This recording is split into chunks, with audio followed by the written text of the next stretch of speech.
Hey everyone, it's Wednesday night. It's another BRAP. Happy to be live and talk video games this evening. I want to give a big shout out to everyone in the live chat. Thank you all so much for coming by and hanging out with us this evening. I do have a returning guest, and I wanted to have this gentleman on because of a video he put out that just had me in tears. It was a very clever video, but there might be some truth to that video. We have Doc with us. What's up, Doc? What's up, Brad? What's going on, brother? Thank you for having me on in this time of need that I'm having. I need a place to vent and to express my feelings. This is unprecedented times that we're in, you know. But you know what? There's always a silver lining. You got to look at the cup half full. You know, if you go through life looking at a cup half empty, it's not going to be good. There's good news everywhere. We just got to look for it, you know. Broken clock is right twice a day, you know. A porcupine is not always stingy, right? Yeah, I suppose so, yeah. Sour can sometimes be sweet, right? I mean, BRAP, I don't know, BRAP. I don't know what's going to happen here. Well, but we're going to find... Oh, we got... Logic is in here. Logic is going to help me figure this out. We do have Logic with us, and we also have B-Money. Logic, how are you this evening, good sir? His mic. Got his mic. He might be setting up. B, welcome, B. What's going on, B? Great to see you, B. What's going on, fellas? Not much, man. It's great. I think it's been a couple of weeks since you've been on the show, man. It's great to have you back, B. Yeah, man. I've been on vacation, out of the country, enjoying time with my wife, so... Oh, nice. It's good to be back, Yeah. And, talk gaming and whatnot. A lot of stuff in the community I feel like we need to address, but, we'll get to that stuff later. Yes, we will certainly address those things. And then with us again, we have Logic, I think, who's probably still setting up. But, so I think we have, Doc, I think we have you for about an hour, right? Well, can we ease into these topics? I mean... we don't got to go straight into it, right? Yeah, we don't. We don't. There's certainly some news items news items we could talk about, but I do. There's one topic that I want to discuss with you.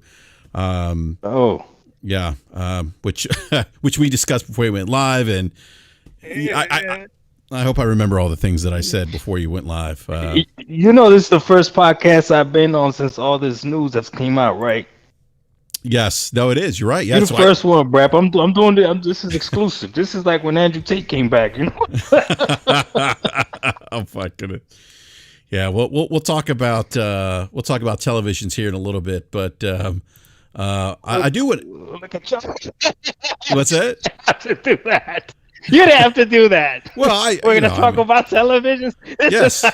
Yes, we're going to talk about TVs. Oh. In a little bit, but no, I do want to discuss a particular game that's just released, potential Game of the Year contender, and Baldur's Gate 3. I've actually. You better stop. You better. Well, I'm just look. I'm just. Have you played Baldur's Gate 3 yet, Doc? Did you pick that up? I can't play it. And who knows when I'm going to be able to play it? What is happening here? Why can't you play? Oh, never mind. Just rip the Band-Aid off. Just rip the Band-Aid off. Talk about we're going to ease into it. No. I'm just... Chat, you see what he's doing to me, chat? Already, TV comment, Game of the Year contender, ask me if I could play. He knows I can't play it. And he knows I don't know when I'm going to be able to play this damn thing. Well, I wasn't sure if you had a Steam Deck or maybe a capable gaming PC. I wasn't sure.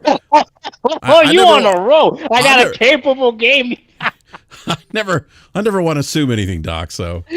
I got a capable gaming handheld that's more capable than my $500 console. Tell me that doesn't sound ridiculous. I do, actually. I have an Asus ROG Ally, which can play...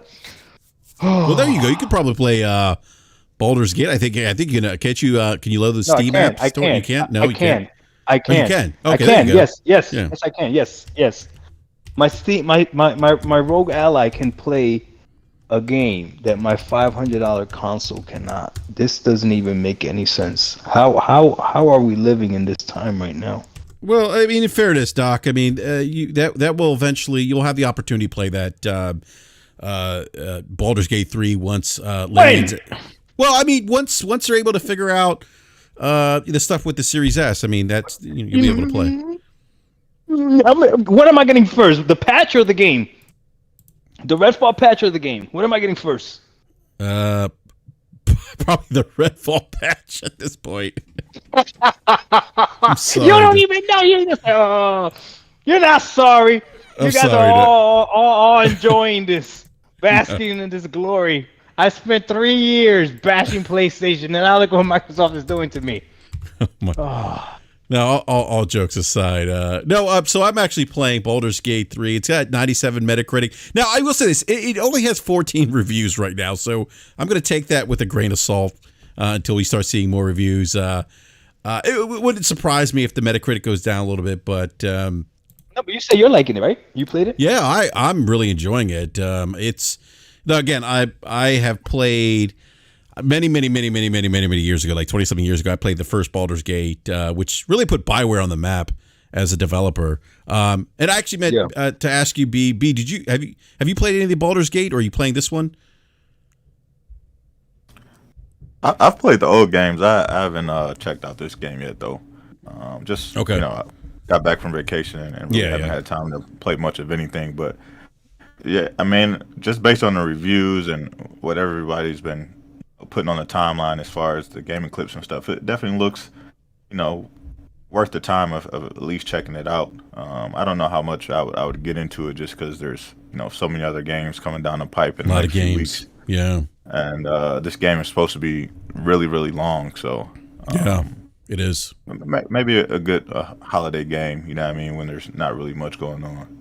Yeah. I actually was struggling because I'm coming off Tears of the Kingdom, which right now is my game of the year, and I was struggling. I was like, do I want to get into this massive open world game that's going to be that's going to take at least 100 hours or so hours to complete, and then I think Logic actually had made a suggestion of maybe wait till like January of next year to pick it up. But yeah, it's actually not a bad idea. Slower time during the year for game releases. I could probably spend some more time, maybe pick it up on the cheap. Maybe it's on sale. But then I think Logic he made mention of, well, maybe you should try it now so you could talk about it as a game of the year contender. And so I decided to pick it up. And I know Logic's playing it right now. And I would say if you haven't played the so this game is very much it's a Dungeons and Dragons RPG, like through and through. And I grew up playing D&D, and I'm just I'm really enjoying this game. It is I think to the T a D&D experience where there's certain outcomes that can be determined by the roll of the dice, and I love that. I think there's a lot of thought and strategy into your approach to dialogue to stop bragging now. You can stop bragging, BRAP. We get it. It's a great game. I'm so happy you can play it. I'm so happy. but I'm so happy you have access to it. But it is in the and I think Logic brought up this point too. It's in the vein of a Larian Studios game. If you played I think it was Logic. What's the other game that came out? Divinity. It's the Divinity series, correct? Yeah, the Divinity series, and I guess most recently Divinity Original Sin. Original Sin, yeah. So look, I'm enjoying it. I just the like I said, for me, just having that experience with Dungeons and Dragons, and I don't remember a lot of the first Baldur's Gate. There's things that kind of resonate with me a little bit as I'm playing this game that kind of remind me of the first one, but the big thing for me is that it's very much a D&D game. It isn't like an Elder Scrolls. It isn't like a Fallout or a Witcher type RPG. It is very much this game. Yeah. If you like turn-based combat, if you like managing your party and approaching different combat engagements differently, and cycling through different weapons and abilities and things like that, then this might be a game that you might be interested in. I think if you're looking for a Witcher type experience or a Elder Scrolls, this isn't it per se. And But I'm really enjoying it, and I think it's last time I checked, I think it is number 2 on the PlayStation Store in terms of pre-orders right now. But we'll see. I'm curious to see kind of what that's going to translate to into terms of actual sales. But I'm also curious to see how the console community is going to, what their thoughts or their reaction to this game is going to be when they actually start playing it, because this is very much a like old school, like what I would call like an old school like PC RPG type game as well. So, but I'm enjoying it. I'm not ready to give it the crown of Game of the Year as some people have. I've only probably put 6 hours into the game so far, but I will say this: when I'm playing it, time flies, and that's a good thing. That's a really good thing, and I'm excited. I probably will after the show probably play for like another hour after we wrap up tonight. And so would you say for someone that? Would you say for someone that's never played a type of game like that, would you say it's worth trying? No. Yeah, I was trying to. Go ahead, Logic. Yeah. I mean, no. In the context that I see a lot of people in the gaming community talk about, like where they just go in cold based on what someone else has said. No, I don't think so. I mean, in general, I say this about all games, but more so I would say it about this game. This is a game to go into if you've done the research and you've pulled the thread on kind of what the old Baldur's Gate games are and what D&D second edition rules mean. I think it's second edition. What the Forgotten Realms games were, and kind of do a little bit of reading up on what Baldur's Gate 2, Icewind Dale 2, Neverwinter Nights, what those types of games were. And actually watch some Let's Plays. Maybe there are live streams out there of those older games, but definitely some Let's Plays for a chunk of time to really understand what the gameplay is. Don't go off hot takes, which unfortunately a lot of people sometimes do. Thank you so much. Just because that's why I need a Logic in here, because now because Baldur's Gate 2 is on my preferred platform, so I'm okay. I'll just play that until they figure out this was going on with this new one, and then I'll get into this new one. Yeah. Well, okay. Thank you, Logic. And that might be a good starting point for you too, Doc, to try out Baldur's Gate. It's all saved. Yeah. Mm-hmm. Yeah, I'd say actually I don't want to take that back. That would be one way, or play a Larian Studios game. Go out and play like Divinity Original Sin 2. Right. Play what? Divinity? Divinity Original Sin 2.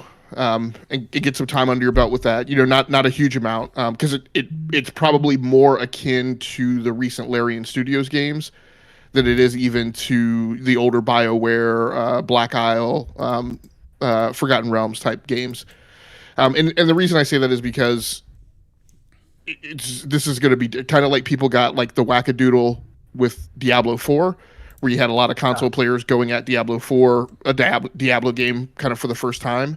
And then they were surprised to hear about, what season passes are like. And like, and even BRAP saying, at a certain point, the gameplay loop like didn't appeal to him. So, I mean, it's just, I don't feel it's a game to walk into completely surprised and not kind of clearly understanding what you're getting into, given that the game it's a full price game, right? You're going to pay the price for admission. Oh my God, thank God. Divinity is also on Xbox. Okay, so it could be ran on this platform. So I'm good. Okay, so I'll go through the Divinity games, I'll go through the Baldur's Gate games, and then by the time those are done, they would have figured out what's going on. Right? Yeah, no, that's a fair. I think that's a great point that Logic and B Money both made. To try those games out and then see if you like it, because I get the feeling that some people are going to walk into this game just based off the hype, and not necessarily maybe do their due diligence and watch some like Let's Plays, because I just don't think this game is going to appeal to just everyone. And I'm seeing a lot of people already hyping this up, and I'm like, do you like D&D? Do you like turn-based games? Do you like the Lorien type style games? Did you play Baldur's Gate? I'm not so sure. I love it. I'm a fan of Dungeons and Dragons. I was kind of geeking out with earlier when I was discussing this with Logic, and I'm drinking my Diet Mountain Dew. When I was younger, it used to be Mountain Dew. But look, as we get older, we got to make do. So, but Yeah, no, I'm like I said, I'm enjoying it thus far. So now, B, is this something? Is this game on your radar, or are you not interested? Yeah, like I said, I'll probably check it out, but probably not anytime soon. To be totally honest, like Larian has always made great games. They've always made highly rated games. Really like Original Sin 2.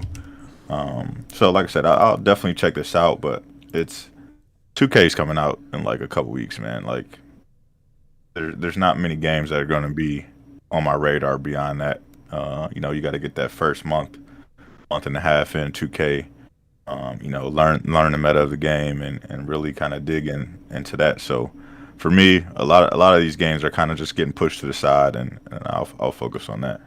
Right. Is it really? Are we close to 2K already? Yes, sir. Oh my God! Like what? What happened? I feel like the game just came out. I know it didn't come out, but I feel like it. Wow. You want to know what hasn't happened? Oh no! I know what's coming. The game between you and B Money hasn't happened yet. That's what hasn't happened. It's been like 3 years, Enrique. You've been ducking for 3 years. It's crazy. Look, I don't know what you're talking about, Slow-Mo, but you're like in the witness protection program. You're ducking so hard right now. Oh man. Look, first of all, I want to welcome the great Slow-Mo back to BRAP. It's been a couple of weeks. Slow-Mo, great to have you back on. What up, man? What up, fam? How's it going, guys? How's it going, man? Slow-Mo? Man, I'm Slow-Mo, chilling, man. Your name is just S and ... in the. I don't know why that is. That? Do you have streamer mode on your Discord? Yeah, I got to disable it. Yeah, if you disable it, I think it will show my full name. Yeah, there we go. Slow-Mo backslap. All right, I was like, "Who's S?" And I'm like, "Oh, that's Slow-Mo." But no, Slow-Mo. Look, last time I was on this podcast, I remember Logic said something very insightful. I think he was either getting rid of his Series X or just about to get rid of his Series X. This dude looks like a genius right now. I'm in so much pain. We'll talk about that here. It's just a second. Logic, how do you feel about that? Pain, man. Grief, are you okay? No, we need to rip this damn thing. Did you see the music video he put out? No, I've been kind of disconnected from everything social media for the past like 2 or 3 days, really. So I don't know what's going on. Not a bad thing, Slow-Mo. What happened? The video's not that big. It's okay. He just sang a song to Xbox. Yeah. What song was that, Doc? I Don't Want to Know by Mario Winans. Oh, if you wow. playing me. Wow, okay. I don't want to know. I don't want to know the truth. Logic said the last time I was on here. See, Logic don't know how to give good news, though. He just said it straight out. He's like, I'm done with my Xbox. I'm trading in my Xbox. I'm only playing on PC. And that's it. That's all he said. I said, oh, well, you know what? He just might be a little bit too upset right now. Everything's going to be fine. And now, here we are today. And if I recall, the last time I spoke to you, Doc, we were discussing, you migrating over to PC. If I recall correctly, as that you was should, a part of the conversation. But then this thing came out. There was a strong movement, and I like to belong to things called the Hold the Line movement. And man, we held that damn line. We held it. We looked good. We held it. We held the damn line. What did you get for holding the line, Doc? What did you get? He got a new TV. I'm gonna buy a Samsung TV. Leave me alone. He got a TV set. A TV set? Hey, I guess 30 frame games will look great on it, right? Oh, we're gonna do this now. We're gonna do this now. All right. The stream just started. I'm just saying, Bowlers paid 30 frames per second. What else? I'm just saying that, you can hook up your PC to a TV as just as easily as a monitor. It's just and you don't have to worry about things like latency and input lag. But anyhow, go ahead, Logic. I heard you. You were trying to chime in there. Well, to come clean, I have since repurchased an Xbox Series X out of We got him back. I don't. Journalistic integrity sounds like an overly lofty term, but just given that I blog and podcast and stuff about games, I felt obligated to maintain access to all platforms, so I did repurchase an Xbox just to be open, transparent, so people don't think I'm ducking. An X. Yeah. Okay. Notice how he said out of journalistic integrity, not because he wanted one for enjoyment. I just want to point that out. I let that slide. No one needed to point that out. I'm joking. He just repurchased another one. Hey, so real quick, so actually your timing's perfect because we're talking about Baldur's Gate 3. I know you're playing it right now. What are your quick thoughts on the game so far, man? It's an old school RPG. And yes, I think it kind of hits at a perfect time because we haven't really had many of the RPGs in this subgenre of RPG to really be like a massive game in a long time. And Larian has always been of quality. If you played the Divinity Original Sin games, you already know of the pedigree.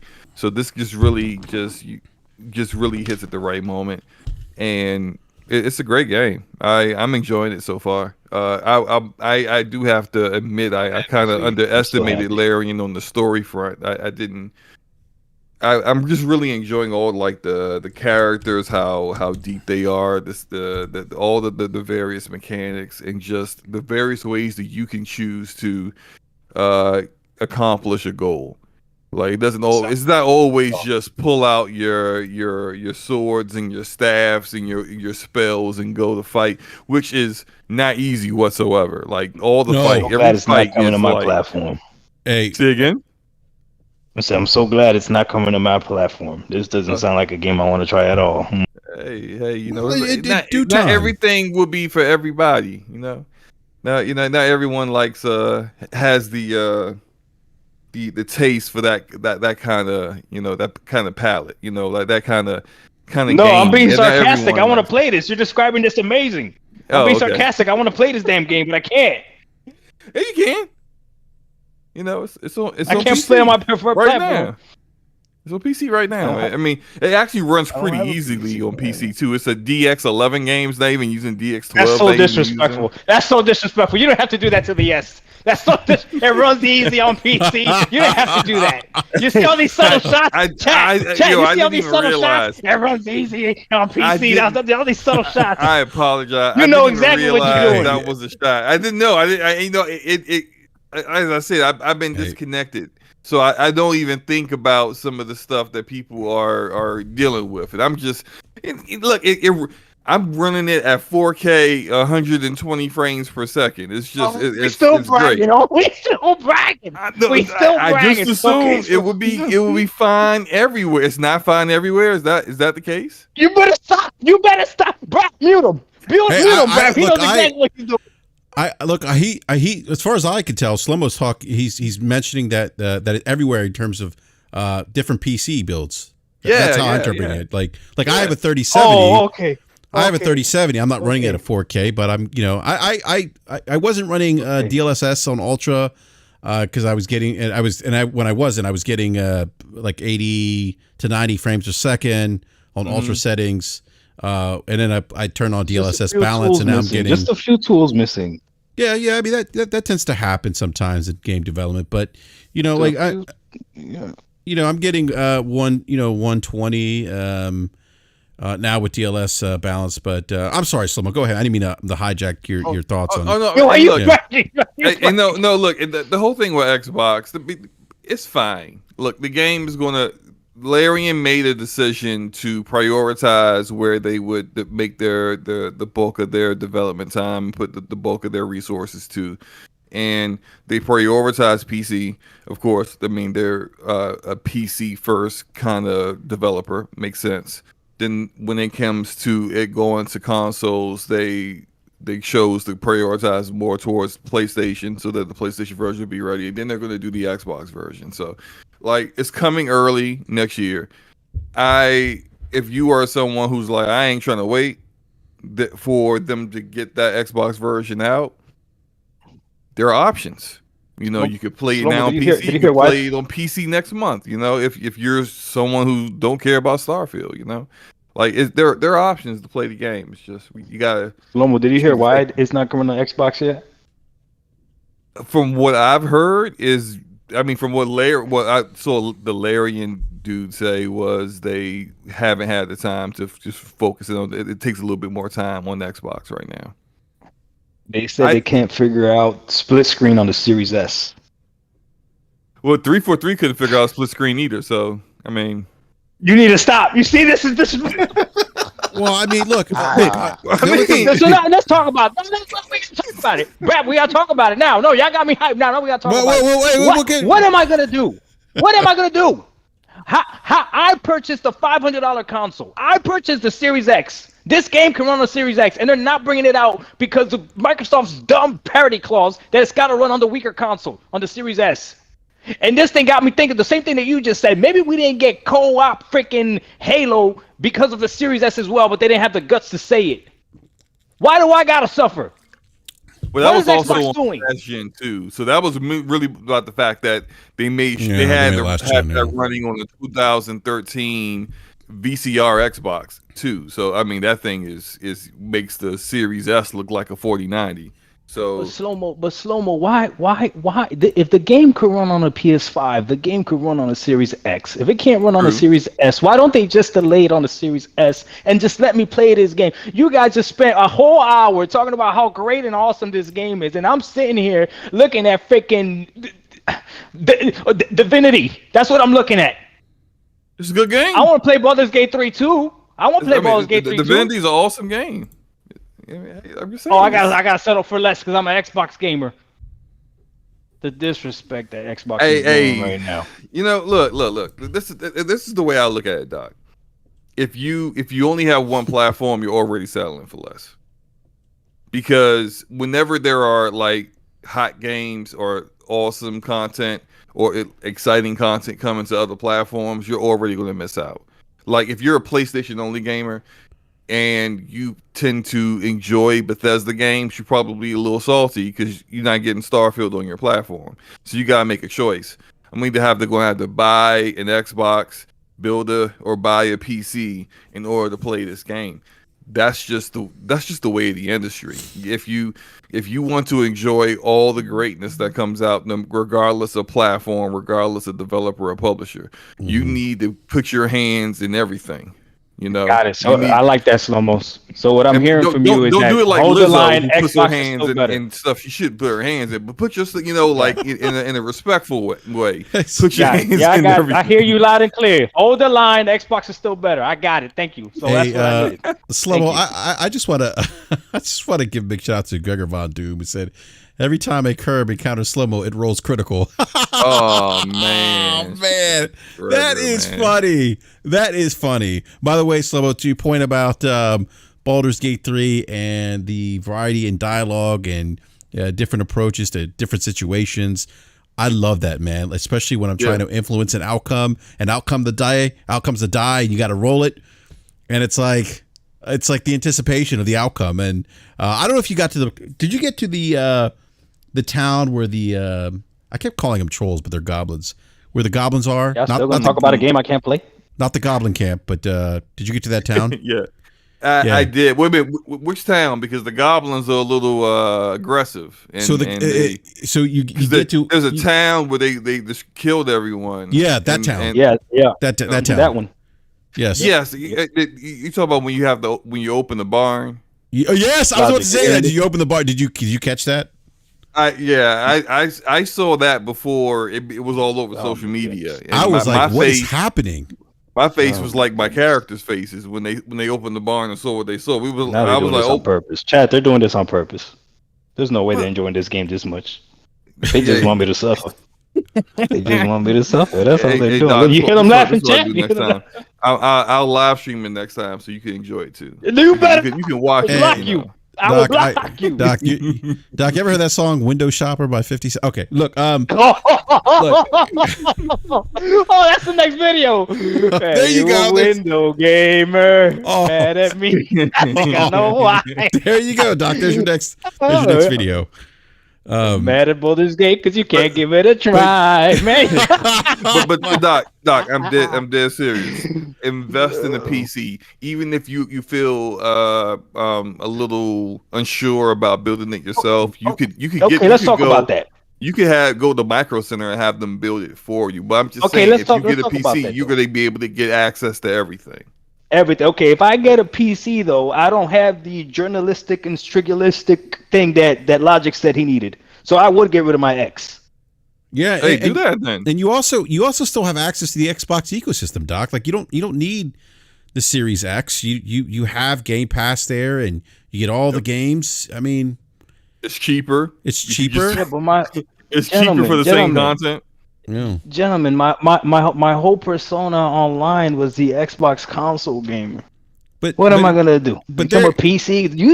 Have you seen YouTube Doc, PC gamers? They're not entertaining. Nobody watches them. Doc, here's what's gonna happen though. Soon you're gonna be they got no personality. Soon you're gonna be discussing TVs. So I mean, like you might as well just discuss PCs. And actually, you'll be solving two problems. You'll be solving two problems, right? Because you'll improve your overall gaming experience, but you will also help push back the wave of what the gaming community and the gaming conversation should not be. Because your persona should not be tied to a particular box or a particular brand. It should just be tied to your enjoyment of video games. It's a great point. Well, I don't know what you want me to tell you, Logic. I rolled the dice. I rolled the dice on Xbox this generation, and I crapped out.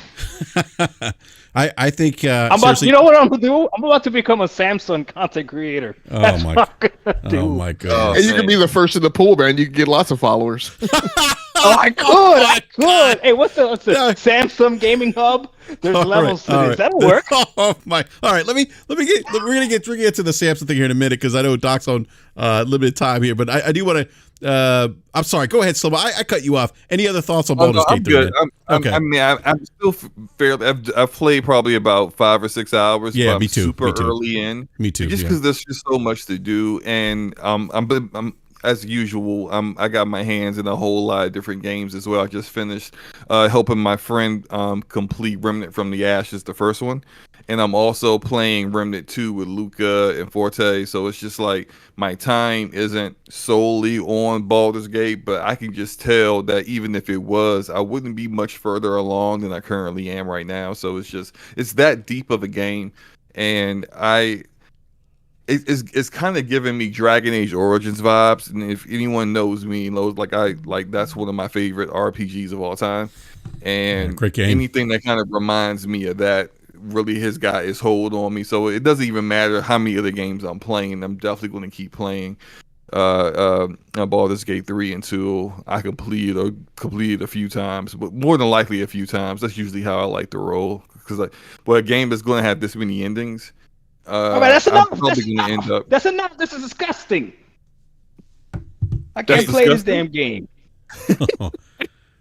Well, I keep bragging about this. It's been an hour long. Okay, the game is good. Got it. I'll be able to play it. Let's move on. Yeah, we'll move on. Doc, I do want to see the window shopper video, man, because that's actually, yeah, I think appropriate. Actually, it would be pretty funny. Yeah. All right, so just another quick news item here. After PlayStation, this is according to Push Square, after PlayStation's biggest June in 15 years, PlayStation 5 price drops in the U.S. Did you guys see that? If you trade in your Xbox Series X, you can pretty much get at GameStop. You can actually, because they have an increased trade-in value of, I think, 400. I forget though. The trade-in's like $380 something or something at GameStop. They'll give you an extra, I think, $50 or something, which means that if you trade in your Series X, you'll basically have to throw down an extra $15 for the PlayStation 5, which is retailing for $450. But it's also at Target, but it's also at GameStop as well. And this in light of PlayStation sales, I think year over year, the more recent numbers was 20. I think today, I think it was 27% year over year. Wow. They've shipped about 41 million units so far of the PlayStation 5, and they're having a heck of a year right now, a heck of a year. In terms of console sales. Actually, let me pull up those numbers real quick. I'm sorry, B, were you saying something, man? I don't know if that was you or Logic or Slomo, maybe Doc. So they sold 3.3 million PS5's last quarter, so they're having what is ostensibly a good year, but they are behind their own target, which was for them to sell 25 million units by the end of the year. And so it makes sense that we're starting to see things like these price cuts because they need to get their numbers up in order to meet guidance based on just sheer sales numbers that they want to sell. Yeah. But overall, the division is having a good year. They're 38% up year over year on total PS5 sold. 56.5 million games sold. 56.5 million games sold this year, last quarter, in comparison to 47.2 million last year. Overall sales increased for the game division by 28%. One thing that's interesting, I thought, was because Microsoft seems to have moved the goalpost and likes to talk about MAU now. In the last numbers they report, I think, were 150 million. So what is that? What is MAU? Hold on. What is MAU? What is that? Monthly active users. So PlayStation reported this quarter an average of 108 million monthly active users, which seems like a very small gap in comparison to the game publisher that publishes games on 4 different platforms. So not, despite the fact that Microsoft publishes games on a lot more platforms, it doesn't necessarily appear to me that they're that hugely ahead in terms of the MAU count, which apparently is the new metric for Microsoft. So, well, I was told today that the metric of console sales is outdated.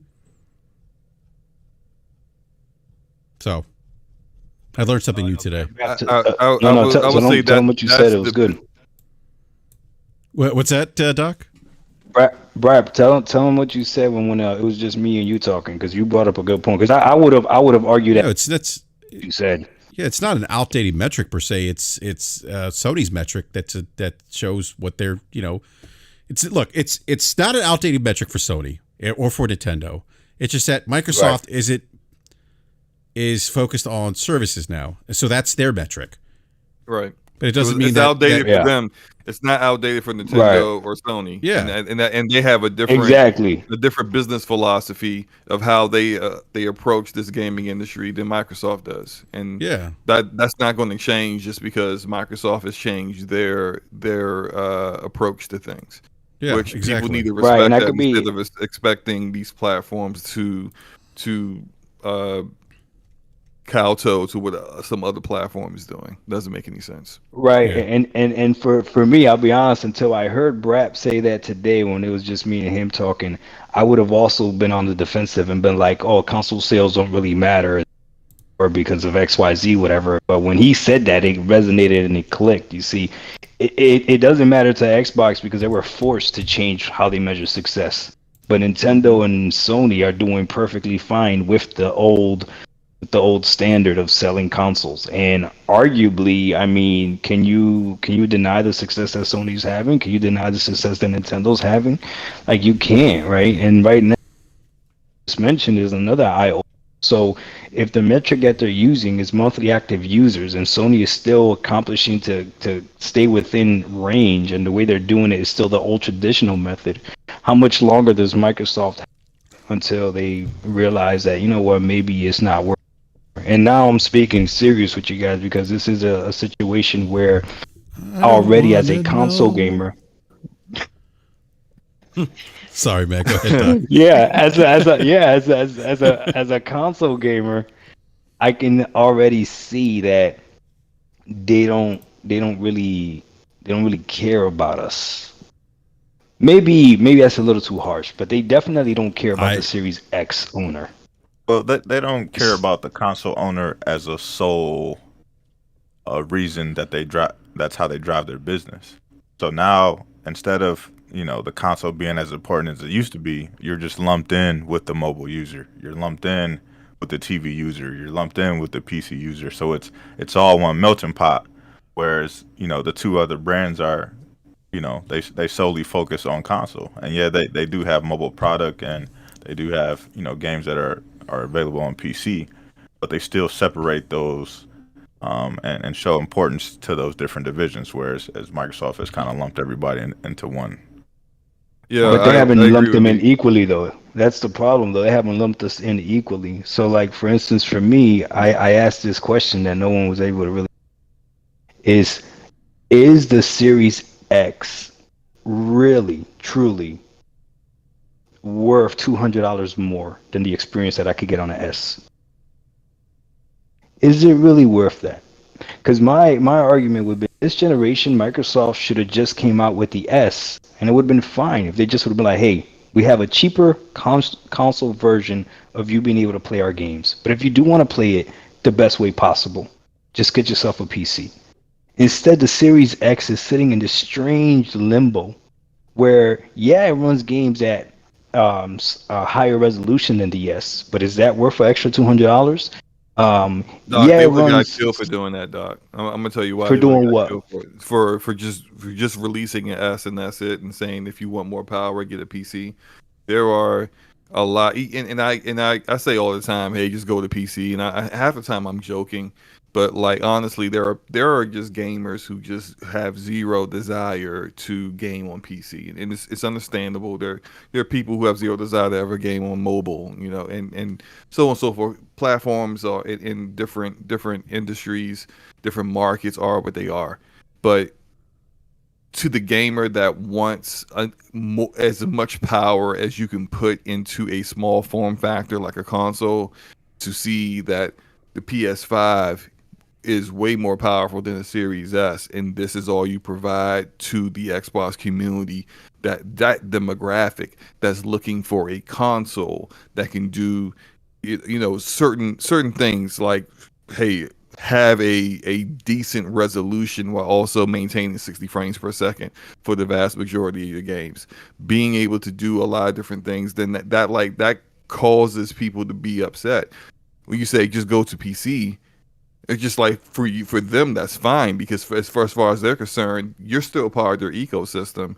And if any games that you would have bought on Xbox, you could still have access to and buy on PC, whether it be through Steam or through Game Pass on the Xbox app, they're good. But that's for them, right? That's their side of things. From the gamer side of things, you telling me I'm gonna need in order to get a comparable PC that really can do the things that I want to do, I gotta spend way more than what a PlayStation gamer is going to spend to get the same level of content or the same level of performance for just the same outcome. It's not cool, and I think a lot of but let me people tell you. Go ahead. But let me tell you who you just described right there without even realizing it. Mm-hmm. You described me. I bought a Series X because I wanted to play Xbox games, right? The best way possible, the most powerful way. And I saw the S as something that was not for me because I wanted a more powerful machine. However, the reality of today is this is the reality. I don't care what anybody says, and if any other Xbox fans gets upset with me, okay? The Series S is clearly holding back the Series X because there is literally a game today that we know of that the developers said is not coming to the X the same day that it's coming to the PS5 because of the S. So I miss out on a game even though I bought Xbox Premium console, the console that would be capable of running this. So that's what I'm saying. If they didn't have that parity thing, then okay, that's perfectly fine. Then it would have made sense just to have both options. But now that they've put this in place and it's clear as day that this is a thing, it becomes a problem to Series X users like myself. Because for me now, it's like, remember, you guys literally said it to me, you joking around. Doc, you could get a PC. Doc, you could play on your Asus ROG Ally if you want to. But I actually purchased the $500 console that is capable of running this game. So why do I not get this game? Because the Series S exists. So all I'm saying is if Microsoft was going to do this parity from the beginning, which I'm pretty sure they knew that this is what they wanted to do, they should have not even came out with the X because it is holding back the X. And then the last thing I'm going to say is you mentioned 60 frames, right? Mm-hmm. Do you realize that now there's two first-party studio games from Microsoft that are running at 30 frames on the Series X? If you would have told me Redfall can only run 30 frames on the S and Starfield can only run 30 frames on the S, okay, perfectly fine. But right now, It's on the Series S. It's going to be 1440p 30 Starfield. On the Series X, it's going to be 4K 30. Okay, I'm going to be honest with you. I am not going to be able to tell that freaking difference. 1440p to 4K. I'm not going to be able to tell that difference. But you know what I would be able to tell the difference on?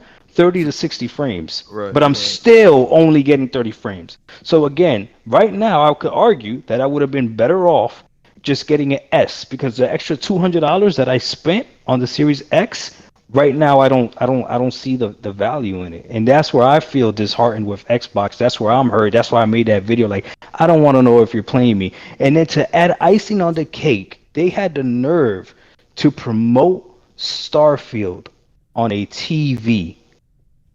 This is the last thing I'm going to say. I keep saying that, but I promise this is the last thing I'm going to let you guys talk. Do you know how stupid I feel? The fact that somebody that's going to buy a Samsung TV is going to get the same or possibly maybe even better experience that I will when I bought the $500 console. Think about that. If your internet is good enough, you might have a better experience playing Starfield than I would. That to me is insane. I'm gonna say this more, like, considering how I've used xCloud recently. On vacation, I use GeForce Now and xCloud to kind of do my gaming while I was on vacation. Trust me, those who are trying Starfield through that Samsung TV will not be getting a better experience than even those running on the Xbox Series S. xCloud is probably the worst cloud gaming solution that's out right now. GeForce Now completely blows it out the water. Even though they upgrade the server blades, the Series X server blades, it doesn't matter. The latency makes any game where you require fast twitch kind of reaction, any kind of first person shooting, which is in Starfield, nah. When I tried to play when I tried to play Halo Infinite through xCloud when I was on vacation, it was unplayable. Yeah, you know, so I tried playing Fortnite through xCloud. I had to play stuff like Persona 5 and, you know, like turn-based, like something where I don't really need to be, you know, doing a lot, and the latency doesn't need to be perfect for me to be in order for me to be successful on it. But I played GeForce Now, though. That was amazing. It was great, but it's just xCloud isn't quite there yet. Yeah. So even though they're making it an option, I can't imagine like anybody who seriously cares about gaming connecting an Xbox controller to a Samsung TV and trying to play Starfield. I want to see it just for, like, you know, experimental purposes, like just out of curiosity. I want to see. But that's beautiful that you said that. But I could say the same thing for anyone that says they care about gaming and wants to play a first-person shooter at 30 frames. Yeah, that to me sounds crazy. If you care about gaming, right? You bought a $500 console, and they dropped 2 first-person shooters now at 30 frames. Mm-hmm. Games are only gonna get harder, right? They're only gonna get bigger. They're only gonna like what are we doing? This is the thing that kills me. No one is questioning whether or not Spider-Man 2 is gonna run at 60. It's not even a question. Yeah, it's not even a question. Exactly. It'll be, what is Hellblade gonna run at? With light ray tracing. What is Hellblade gonna run at? 120. Right. I think Hellblade might be 30. Honestly, if you look at the visual fidelity of that game. What is Perfect Dark gonna run at? I would have told you that Perfect Dark was gonna run at 60 because there's no way they would drop a first-person shooter at 30. But now they've done it twice. And the thing that kills me is when I see all these Xbox YouTubers and everything, like, no one's complaining about this. Well, this is okay. That's because they acquiesce. Big shout out to Eric Jackson. He says they acquiesce to everything Microsoft does. You know, I mean, it's they just do. No one. It's like you can't question it. You can't be a consumer. Like I think I said this to you before we went live. Like, you know, you gotta. Like, so I'll just use myself as an example. Like with the Xbox, you talk about your disappointment with the Xbox Series X. I felt the same thing as you, Doc. Like, you know, I was expecting, based on their marketing, to get these games that really took advantage of the hardware, and I just didn't see it. And I also have a PC, and it just at some point it was like it's not even worth it. Like I don't need a Series X. They're not really, in my opinion, they're not really utilizing the hardware to its potential. So I'm just gonna stay on PC, and as games come out, I'm not even sure if I'm gonna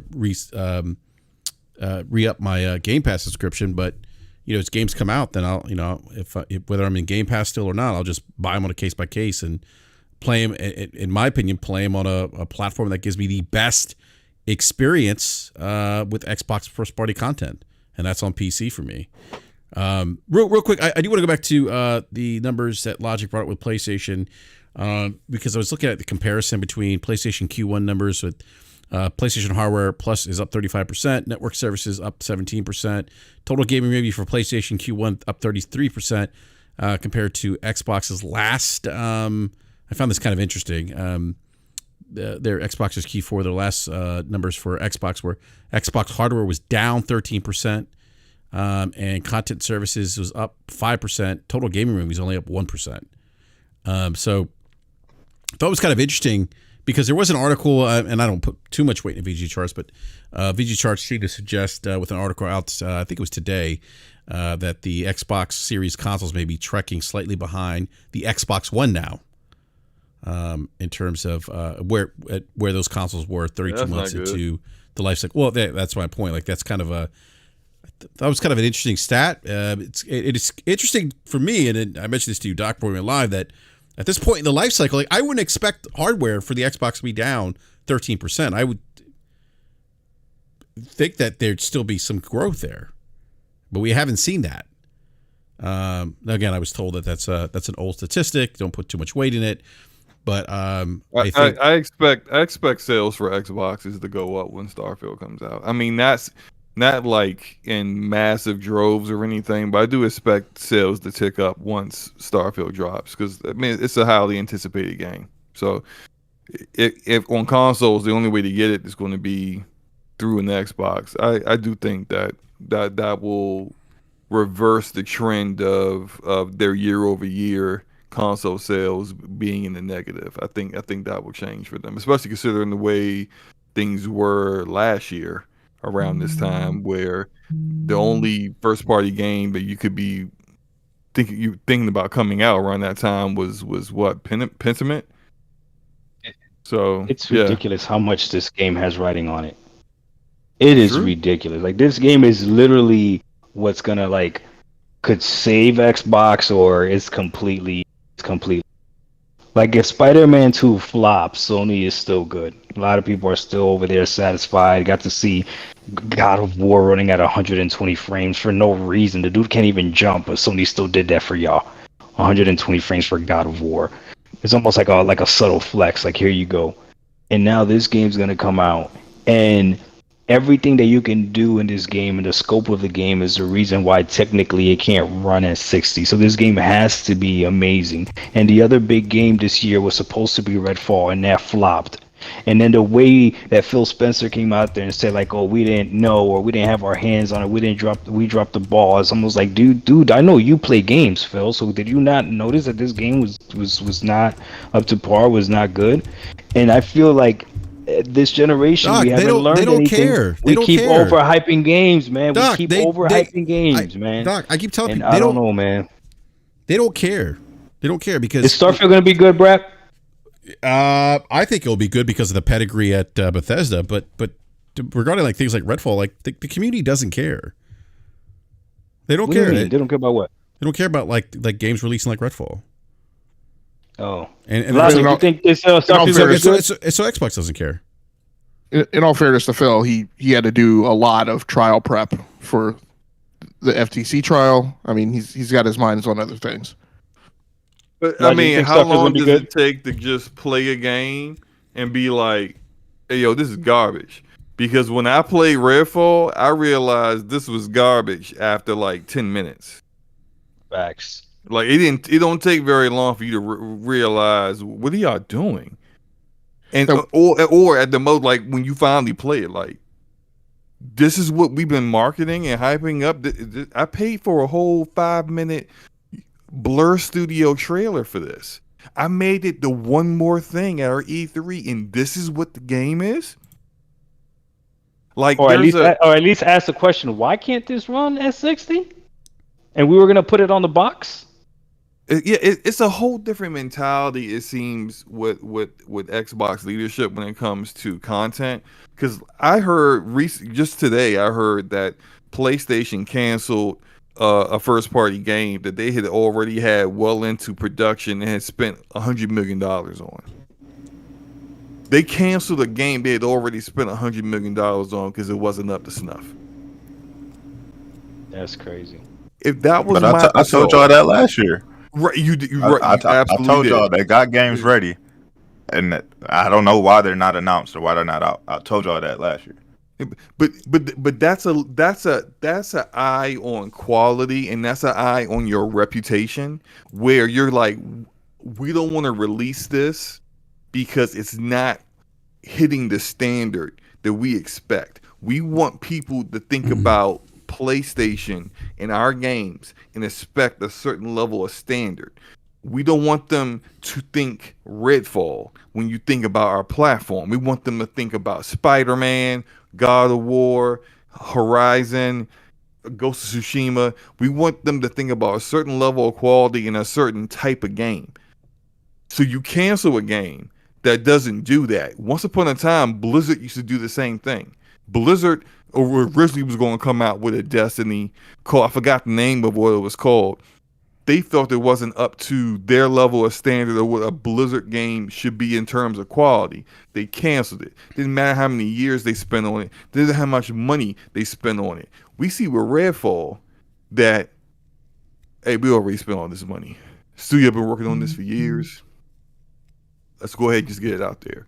Even though you already knew, when you found out that the game wouldn't have 60 frames per second, you said, all right, it is what it is. Even though you told your service. Say again? And you have to feed the subscription service. Right. And it's just like all of these things are in their level of hierarchy of what's important, more important than the quality of the game. And that's the problem I have, because I'm like, how can you just decide that the level of quality of the game isn't that important? Slomo, I don't think they care, man. I don't think they care. Because when you have to stock the food line at Golden Corral, you don't take much time to cook the steak. Golden Corral. Right? I mean, hey, look, man. Golden Corral. I said it earlier. Bubble guts. You gonna get the bubble guts, but you ate for $15. You got and you'll give the bubble guts a pass because it was a $10 all you can eat buffet. Oh, I'm sorry, Logic. No. Yes. Okay. Yes. Lock, this is what I said to you before the show. You're not wrong. They want to be. They want to be. The X is not a Golden Corral. No, but that's the problem that I have. I don't have a problem with Game Pass. I got a problem with the X. Like I said, they treating everybody the same. So no matter how much you spent, whether you got a PC, whether you play on mobile, whether you bought a TV, whether you bought an X or S, everybody's getting the same thing. Yeah, everybody gets Golden Corral. The PC gamer has it better. Hey, you still getting the same experience. Right. Redfall isn't a better game just because it's on PC. Redfall was trash on PC too. Yep. Right. No. It's 30 frames will make a game at least. 60 frames will make a game at least a little bit better. Yeah, but I mean, it's a first-person shooter. I'm sure it's trash. We don't make a little. Yeah, I'm sure it does. Here's the other thing. You guys realize that Game Pass is cheaper on PC? Yes. Yeah. Yep. Doc, the series.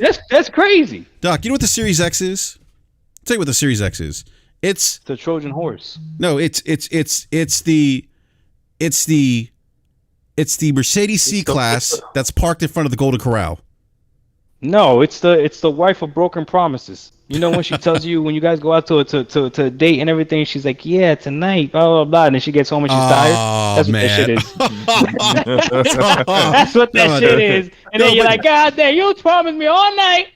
Then you go home and she's tired. No, but all jokes aside, I'm at a point, I just don't think they care about the quality for the things that Slomo mentioned, B Money's mentioned, Logic's mentioned.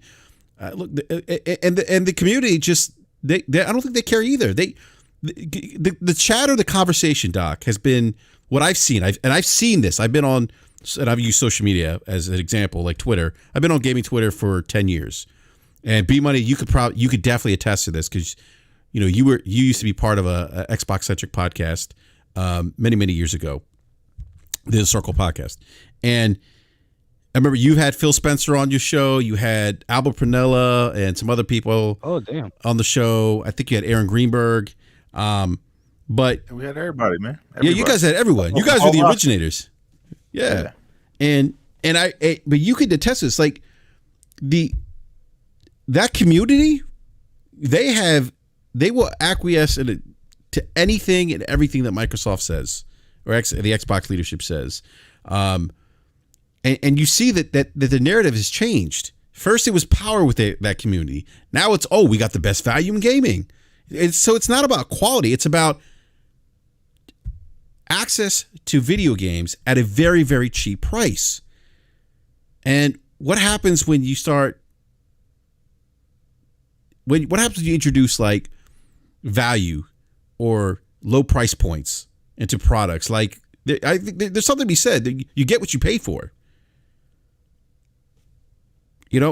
But there's no and B. I think you've seen the conversation change, right, over the last 10 years. Yeah, it's drastically changed.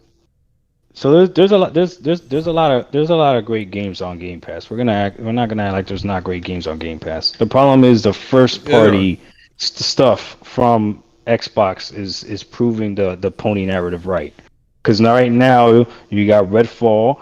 And then you also have, again, Starfield could change it, guys. A few days from now, Starfield could like literally blow this out of the water and be like, ha, there it is, a game that's coming to Game Pass and it's the best game ever made. There you go, right? But if it doesn't, it becomes a problem. But there's other games that have came on Game Pass and you're just kind of like, okay, like what are we doing? And it's almost like the service is being saved by other developers, not just the in-house developers. And you know what? For me as a gamer, I don't care if a game is first party or not. If the service still has good games coming to it, I'm perfectly fine regardless of where it's coming from, right? But it does become troublesome when Microsoft's out here buying everything, and then the stuff of what they buy, the stuff they acquire, the quality is not up to par. And that's where for me, I'm kind of like, I don't know, man. I'm looking at this thing and I'm just like, man, am I part of the problem?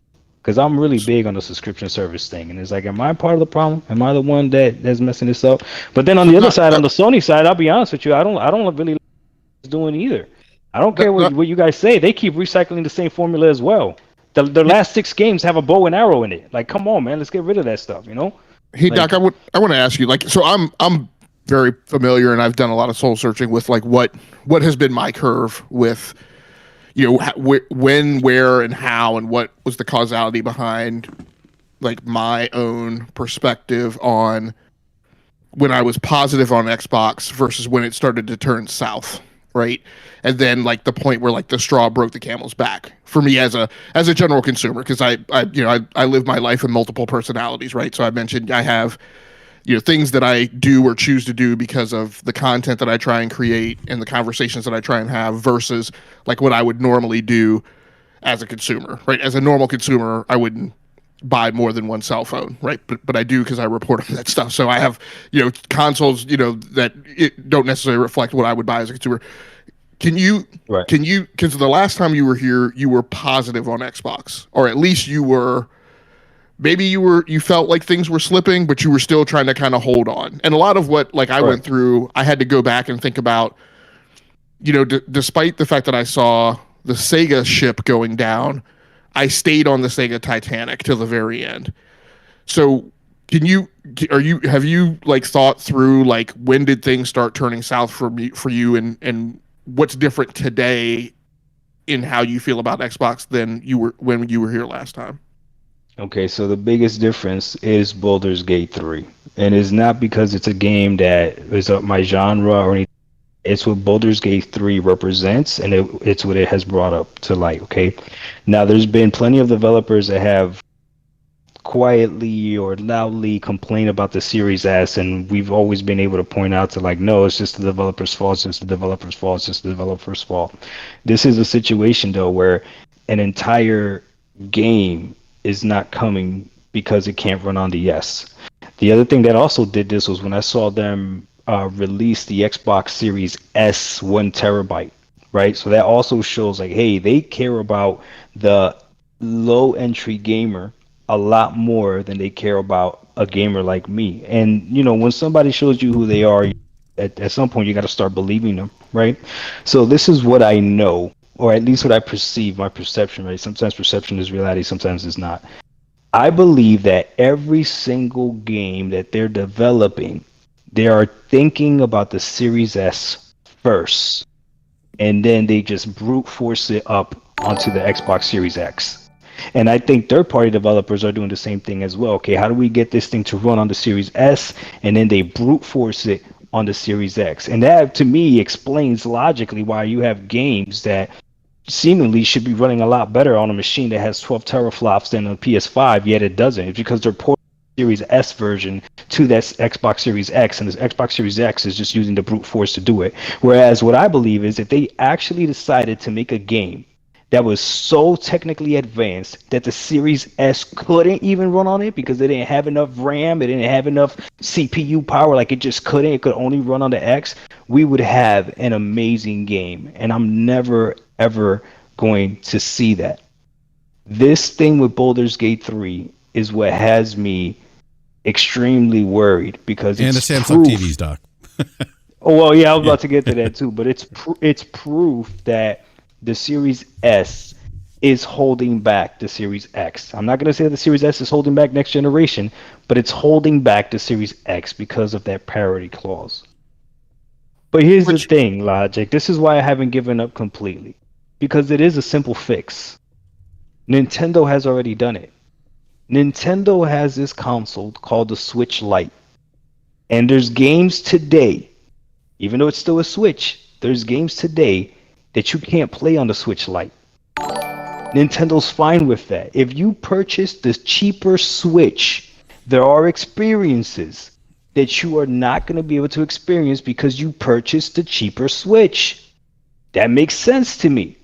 Right now, though, if you purchase the Series S, but you purchase the Series X, it doesn't matter. You're being hindered by those of us that purchased, or those of them that purchased the Series S. And right now, there's 2 SKUs of the Series S. They're telling us what's more important. The low entry gamer is more important.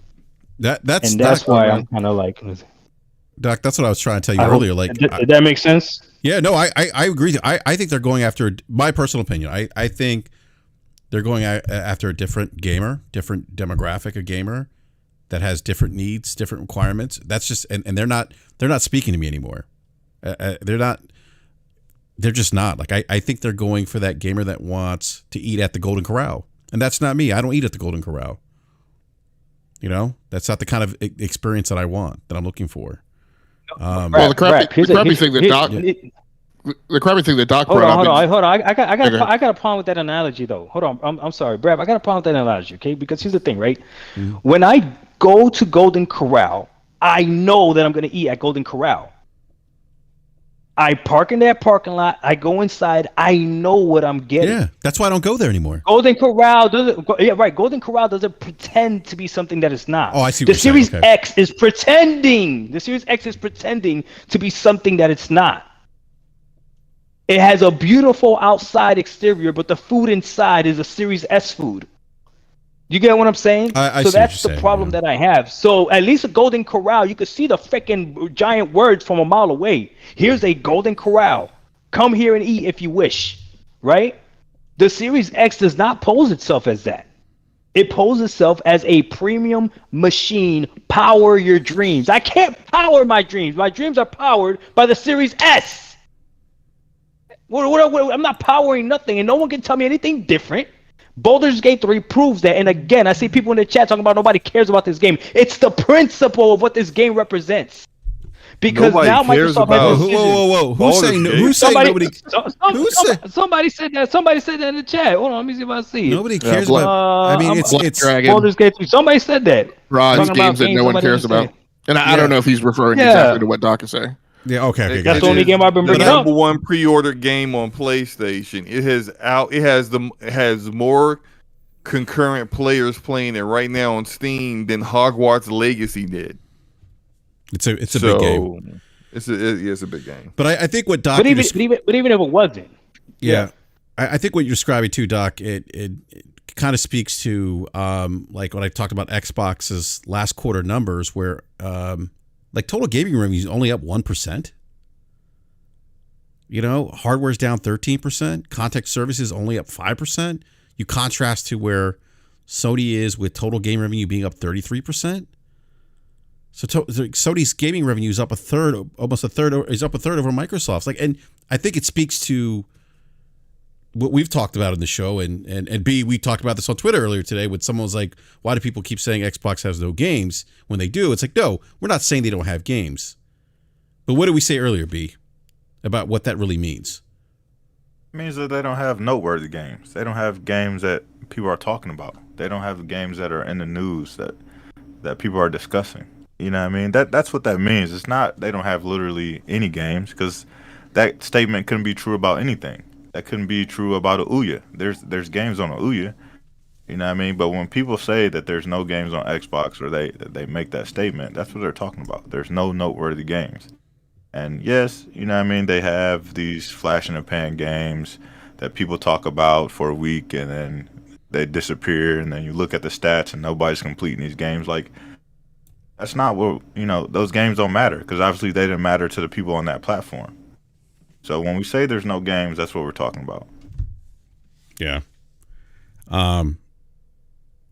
Yeah, I think, you know, I get what your frustration, Doc, because I was at that point too with the platform, and my perspective also comes from experiencing Xbox during the OG Xbox and the type of games that they were, you know, bringing. I mean, there were games that were, like you said, B-Money, on the OG Xbox that were talked about. I mean, God, we still talk about Steel Battalion 20-something years later. You know, I mean, that wasn't a commercially successful game, but Jesus, like everyone still talks about that game. Everyone talks about Ninja Gaiden still. You know, we talk about when Halo was first revealed and the impact that Halo Combat Evolved had on the gaming industry. Let me tell you how sad the state of Xbox is right now, man. The biggest victory that we have had this week, if you're into console wars or whatever, is the fact that we can play Red Dead Redemption.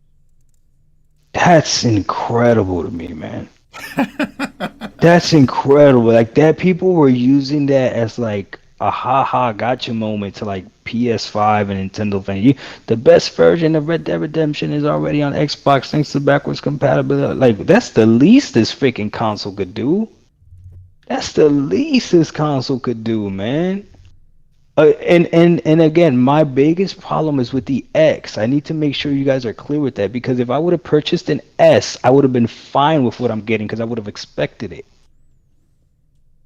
If I play Starfield on a TV on a cloud, like Slow-Mo said, and I'm experiencing a little bit of input lag, or it's not the best experience, that's fine. I expect it. That's the way I'm choosing to play it. But all I'm saying is, God forbid someone that's playing on the TV has the same experience that I'm having because they figured out a way to get cloud to run better, or they got great internet. Yeah, I feel some type of way. Guys. I'm not gonna lie to you. Yeah, I feel a little bit salty. Yeah, no, I hear you, Doc. Yeah. Doc, let me grab some super chats here real quick. JD Gamer with the $5 super chat says, good first party games and Game Pass, Forza, Gears, Master Chief Collection, Doom, Eternal, Hi-Fi Rush, and many more there, and more to come. JD Gamer with another super chat, $2 super chat, says, it's not the dev's fault. The S CPU has 2 gigabytes of RAM. Logic, what was Matt Booty's response to the S again? I forget. Developers need to plan better. The Series S isn't going anywhere. Thank you. Oh my God. What? JD Gamer with the $5 super chat says, no need to give up on Xbox. They've shown us the games, and soon they'll show you the future. New hardware and all. Oh man. New what? I don't understand the fantasy football nature. New hardware? Did he say new hardware? Yeah, yeah. I mean, like this has Who's been the narrative. Buy a new Xbox? This is the narrative that I've been hearing for like 10 years now. Don't give up. They're going to show us games. Soon they'll show you the future. What was the narrative when they announced the X and everybody was, pumping their chests out? It's the most powerful console and all this other nonsense. And guess what? Your console ain't doing too well. Nobody's buying it. Yeah, I saw tweets saying PS5 is going to battle between 30 and 60 FPS, while Series X owners are going to battle between 60 and 120. Yeah, all that nonsense at the beginning. Boy, was that not true. Yeah, I mean, like we had developers on the show warn people about that, and people ran with that narrative. And again, it's this like JD saying, it's the same thing again. We've been hearing this for 10 years. Don't give up. The games are coming soon. They'll show you the future. They're showing you the future right now. Did you not see the advertisement? Starfield's first advertisement is on the Samsung TV. That's the future. What was the quote? What's that? No console required. Yes, no console required. That's their first advertisement of their what I've argued is their most important new IP in 10 plus years. That's crazy. That is the most important. I didn't even think about that. Yeah, that is probably the most hyped new IP right now, and they advertise that console. That's crazy, man. I saw on the Xbox. I saw a picture of the Xbox on the Xbox store. They were showing banners of Starfield, and they had it playing on like a Razer Kishi. That's crazy, man. Look, I don't even remember the last Series X commercial I saw. I don't even think I've seen a Series X commercial. Yeah, look, I honestly, man, I've said this before. Like I think they're just speaking to a different consumer. That's not me. They're speaking to a consumer that wants to, wants a low cost of entry in video games. They don't, and that's just not, and they don't. That's just that's not me. They don't speak to me anymore. And it's okay. It may work for other people. That's fine. That's fair. Like I'm not saying that, that every consumer feels the way that I do. But it's not really for me anymore. It's and again, I'm speaking from, having spent 20 years on the platform. This is the first time that I've never owned an Xbox console. But let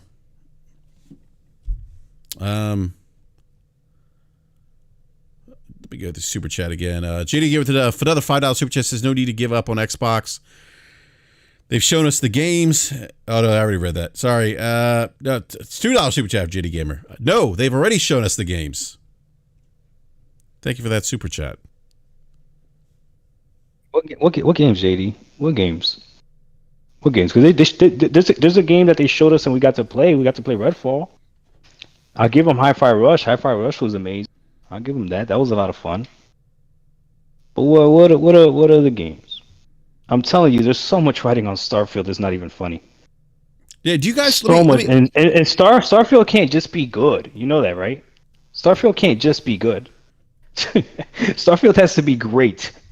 Well, let me ask the panel, Doc, because that's an interesting point. Does the panel agree with Doc here that this game needs to be great? Starfield?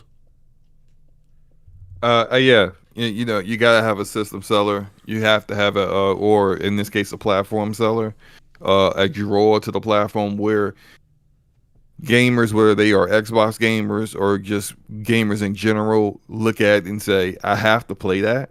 Like I need to play that." That's how you draw people into your platform or on your system, and regardless of how they choose to play their games, whether it be through PC, mobile, or through consoles, they're going to find a way to get that platform so they can play that game. So you have to have a must-have, can't miss, quote-unquote, system seller kind of game.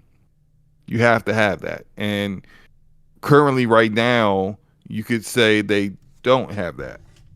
If you look at the sales of the console at this moment, if you look at the fact that they're doing better on PC. Like Game Pass on PC Game Pass is growing, but there's a lot of issues with the Xbox app on PC. So there are those things they still need to rectify, but they still have to put their games on Steam because those games aren't in such high demand that a PC gamer will go to the Xbox. The majority of the PC gamers don't decide to go to the Xbox app to get those games. They'll rather buy those games through Steam in order to access them. So they're still not necessarily becoming a part of that whole Game Pass ecosystem. So yeah, this game needs to be great. It needs to be a great game in order for their platform to have the kind of recognition that they want it to have. Their competitors, Nintendo and Sony, they're going to have a can't miss game very soon with Spider-Man 2. Nintendo already had theirs earlier this year with Zelda. When your competition consistently drops that kind of content, you have to be able to keep up. And if anyone is like, well, no, they don't need that. Hello, this is why they're in third place. It's because they need those kind of games. If they already had those kind of games, they would not be in third place right now. Well, it also speaks to what it is. It also speaks to Slow-Mo that subscriptions on Game Pass have kind of stalled out a little bit. I think gaming subscriptions in general have per Matt based on June NPD, but that's the other thing too. Like it's people talk about the ecosystem. You got to drive people to the ecosystem too. Want to engage in the ecosystem. That's one way to do it. Having these games that really move the needle for the platform, for the ecosystem. So what about the rest of the panel? Are you guys in agreement with Slow-Mo and Doc that this game needs to be great? I agree that it definitely needs to be great to be a system driver or platform driver, like Slow-Mo said. I just don't know that it's going to make that big of an impact to do that. I think the people that are interested in Starfield will be there as far as already on the console, and the people who are going to play it on PC are going to play it on PC. But I don't see this as a major system seller for them. I don't see people going out in droves buying Xboxes to play Starfield. I just don't see it. So for me, I think it's going to have a lot of players. They're going to tout that they had 10 million people play the game or whatever the case may be. But I don't see where this is a game that's going to drive people to buy Xboxes in droves. Hmm. Yeah. What about you, Logic? What are your thoughts? Yeah, no, I don't think it needs to be great. I mean, Phil Spencer already said that it didn't need to be. I mean,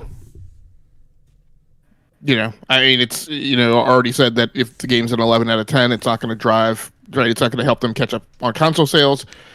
Lots of people saying, Microsoft console sales don't matter, yada yada yada.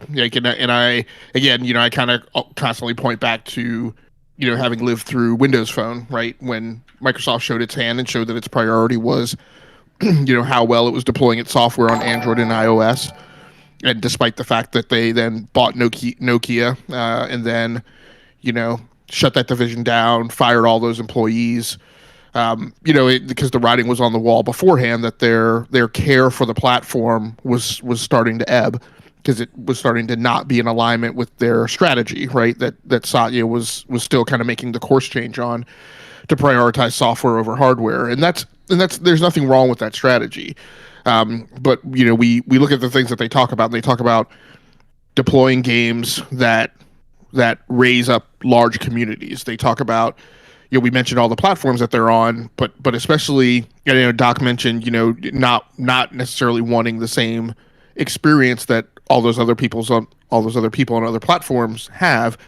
But that's one thing that they've spoken to, which is that, they need to make games that are on all those platforms where everyone plays at parity, so that the person playing on, eventually, not today, but eventually the person playing on mobile and playing on the cloud, over the cloud, doesn't feel like a second or third class citizen, right? Within this community that they're trying to build.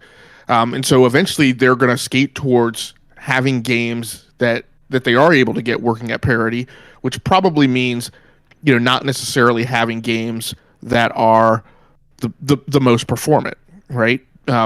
Because they need that overhead. They essentially need to have a wedge of reserve power, essentially, for games that are on lower end pieces of hardware to perform at parity, or are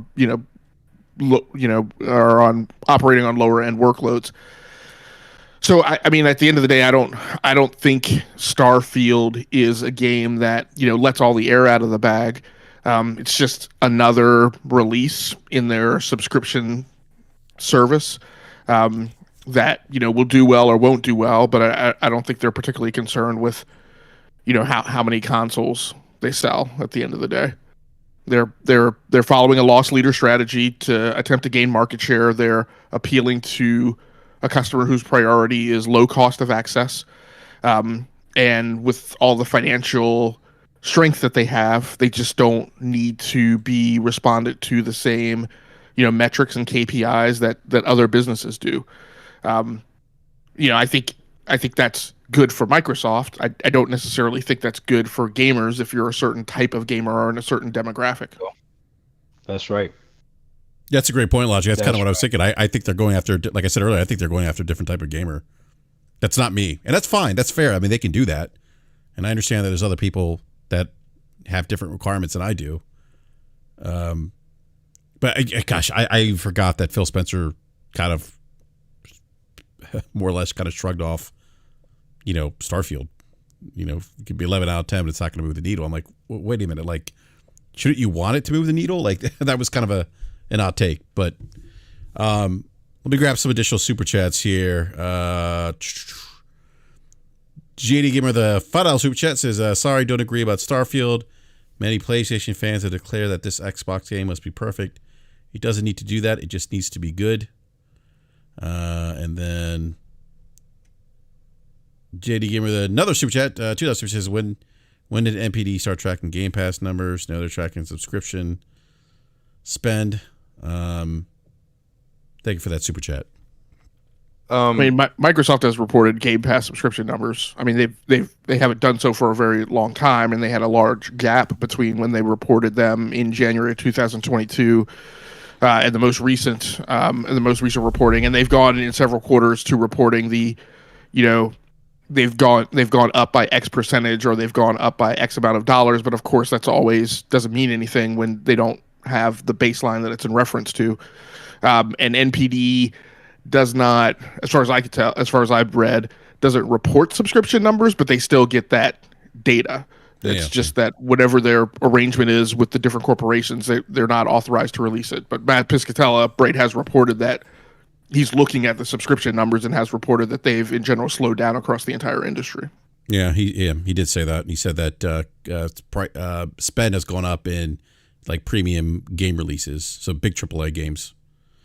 And when I talk, when I answer your question about, just to talk about what JD said, when I answer your question about, does the Starfield need to be great? I mean, when I answer that question, it's in reference to the business. So, like the comments about PlayStation 5 players have said this, like I've told JDU specifically, but also everybody who's been on the show, like I could care less, right? My first point is, does it impact the business, and what is that impact? And my point of whether Starfield's great or not great, if it's not great, what happens to Microsoft? What happens to Xbox? What happens to Game Pass? As far as right now, what it appears to mean is life will go on. I mean, they'll just report another quarter of another numbers. It won't stop them from, going after another game development studio to acquire. It won't stop them from spending money. It won't stop them from, raising prices on Game Pass whenever it's next time due for them to raise price. Like I don't know that it impacts their business strategy at all. Is my point. Yeah. That super chat about what Pony say. Like, who cares what Pony say? Who cares what fanboys say? Fanboy narratives aren't reality. They're just things that people say on social media to piss you off and trigger you.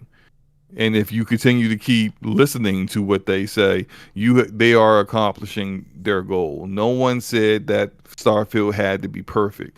There are 0 perfect games in the world. Even the games that are considered the best games of all time aren't perfect games. So no, Starfield does not need to be perfect. But you can be a system seller and still also not be a perfect game. These are two different things. And so I don't know whether that is really what ponies are saying or whether JD is kind of exaggerating the point to kind of make it seem as if it's not important that the game is great. But as Logic said, it will be another day. The day will go on. If the game isn't a great game, it's not like Xbox is going under. Nobody is saying that. They're going to continue to keep doing what they're doing. It's going to be the same business strategy that has been for the past 5 years. It's going to be just another day that ends in Y. But if they want things to change, if they actually want the dynamics to start to shift in their direction, yeah, that game needs to be great. And if not that game, then Hellblade 2, then Avowed, then just the list goes on. Until you drop a system seller, you need a system seller. So if none of your games are currently that right now, you better figure it out and get one. That's all I'm saying. Yeah, and for me, it's it goes back to I think about their messaging when they announced Game Pass. I didn't get the ROI that I thought I was going to get with Game Pass, and I'd like to see that change. And I think this would be a good starting point for that. But also, I'm also a fan. Look, go ahead. For you, BRAP, Yeah. does that mean that you just want to see more first party content? Yeah, I want to see more first party games, like AAA games.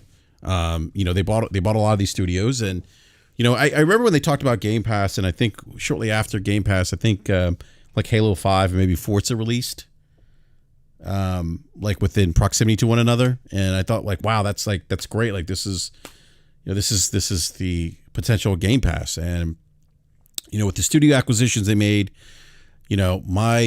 for me, I was thinking, okay, if they can release 2 AAA, really solid AAA games a year, and then sprinkle in some other smaller first party stuff, or maybe get some third party content in there that's exclusive. That's great. I just haven't seen that. For me, Game Pass has just been a catalog of old games that I've either played or I don't have interest in playing. So I do think that Game Pass has a different value for different people. Yeah, absolutely. I've tried some games that I probably would have waited for a sale. At later on, I've actually tried at launch to have launched in Game Pass, and it's been a mixed bag. Some have been decent experiences, and some haven't. I think what they intend Game Pass to be, because they know that when they are able to get a publisher to launch a game in Game Pass, it hasn't been like their best game of the year. They got a couple of games, 2 or 3 games the publisher may look at we're going to drop these games this fiscal year. They're the top game, the game they think is of the best quality isn't the game that goes into Game Pass. It's the one that we don't know about this one. Development was a little rocky. It's the marketing hasn't been great. The reception, the focus testing hasn't been. We haven't got the kind of reaction that we wanted from this one. I don't know. But let's put it in Game Pass, and at least there we can see if it turns out to be good, great. If it doesn't, then so be it. And this is what we've seen from Capcom, from Square Enix. We've seen this from publishers already. And I think they understand that. I think they understand that indies look at Game Pass as an opportunity to get a little bit more attention in a very crowded marketplace, which is good for them, right? And if their game is really of high quality, it's great, because then everyone's talking about it and it gives them way more exposure. Right. Their sales metrics go up, but really, it's if you're looking for quality first party games, that's really going to only come from Microsoft, for them providing that, because no one else is going to be putting in games that cost over $100 million into Game Pass, but them, because it's their service. And so, really, see that's where it gets scary for me, because when Phil comes out and says that they don't want to make $100 million games, it's like, okay, so what should we be expecting then? Because out of Phil's own mouth, he said they want to make $20 million games, they want to make $60 million games, they want to make $80 million games. They're not striving to make a bunch of games that are over $100 million. So when I hear him say that, it raises my eyebrows. Okay, so what should we be expecting? Like, they show off all these great games at their last E3 from, some pretty notable studios that they've purchased. So it's like, okay, things are looking good down the line. But if you're gonna tell me that you're not gonna spend a lot of money on your games, then my expectation for the games is now lowered. did Phil say that, or Matt Booty say that about AA games? Phil said that on the interview. Phil said that when he did it with Kind of funny. Yeah. Brap for Pat, I gotta start heading out, but if I wanted to touch on this, since we're talking about Game Pass, and yeah, go ahead, I'll Doc. be honest with you guys, I love Game Pass. Game Pass for me has been phenomenal, and it has been a combination of me getting into the Xbox ecosystem and playing a whole bunch of old games that you guys got to experience before. Now I'm experiencing them at 4K HDR, FPS boosted, and I'm having an amazing time doing that. And I also have played new games that have came out. So like recently, I beat Atomic Heart, I beat Ghostwire Tokyo, I beat Trek to Yomi, like all these games, and I enjoyed all of them. And the other thing I love about Game Pass is a variety of Game Pass. Before I had Game Pass, I would stick to first-person shooters or third person over-the-shoulder action games. I wouldn't try anything new. I would have never given something like Rush even a look, and I got a chance to try that out as well. So Game Pass to me is phenomenal, and I tend to disagree with the whole need a first party game. Like I don't care when I click on a game on Game Pass. I don't even pay attention to who the developer is, who the publisher is, or anything. It's just, okay, this game looks intriguing, let me go ahead and play it. And that's one aspect. The other aspect is I don't know what the budget of any of these games are. That doesn't matter to me at all. I would even dare to say that sometimes the budget of a game could be its detriment, because they got to play it safe. And I don't know how much God of War Ragnarok cost, but I played God of War Ragnarok, and again, I'm being honest, I wasn't able to finish it. I stopped playing it.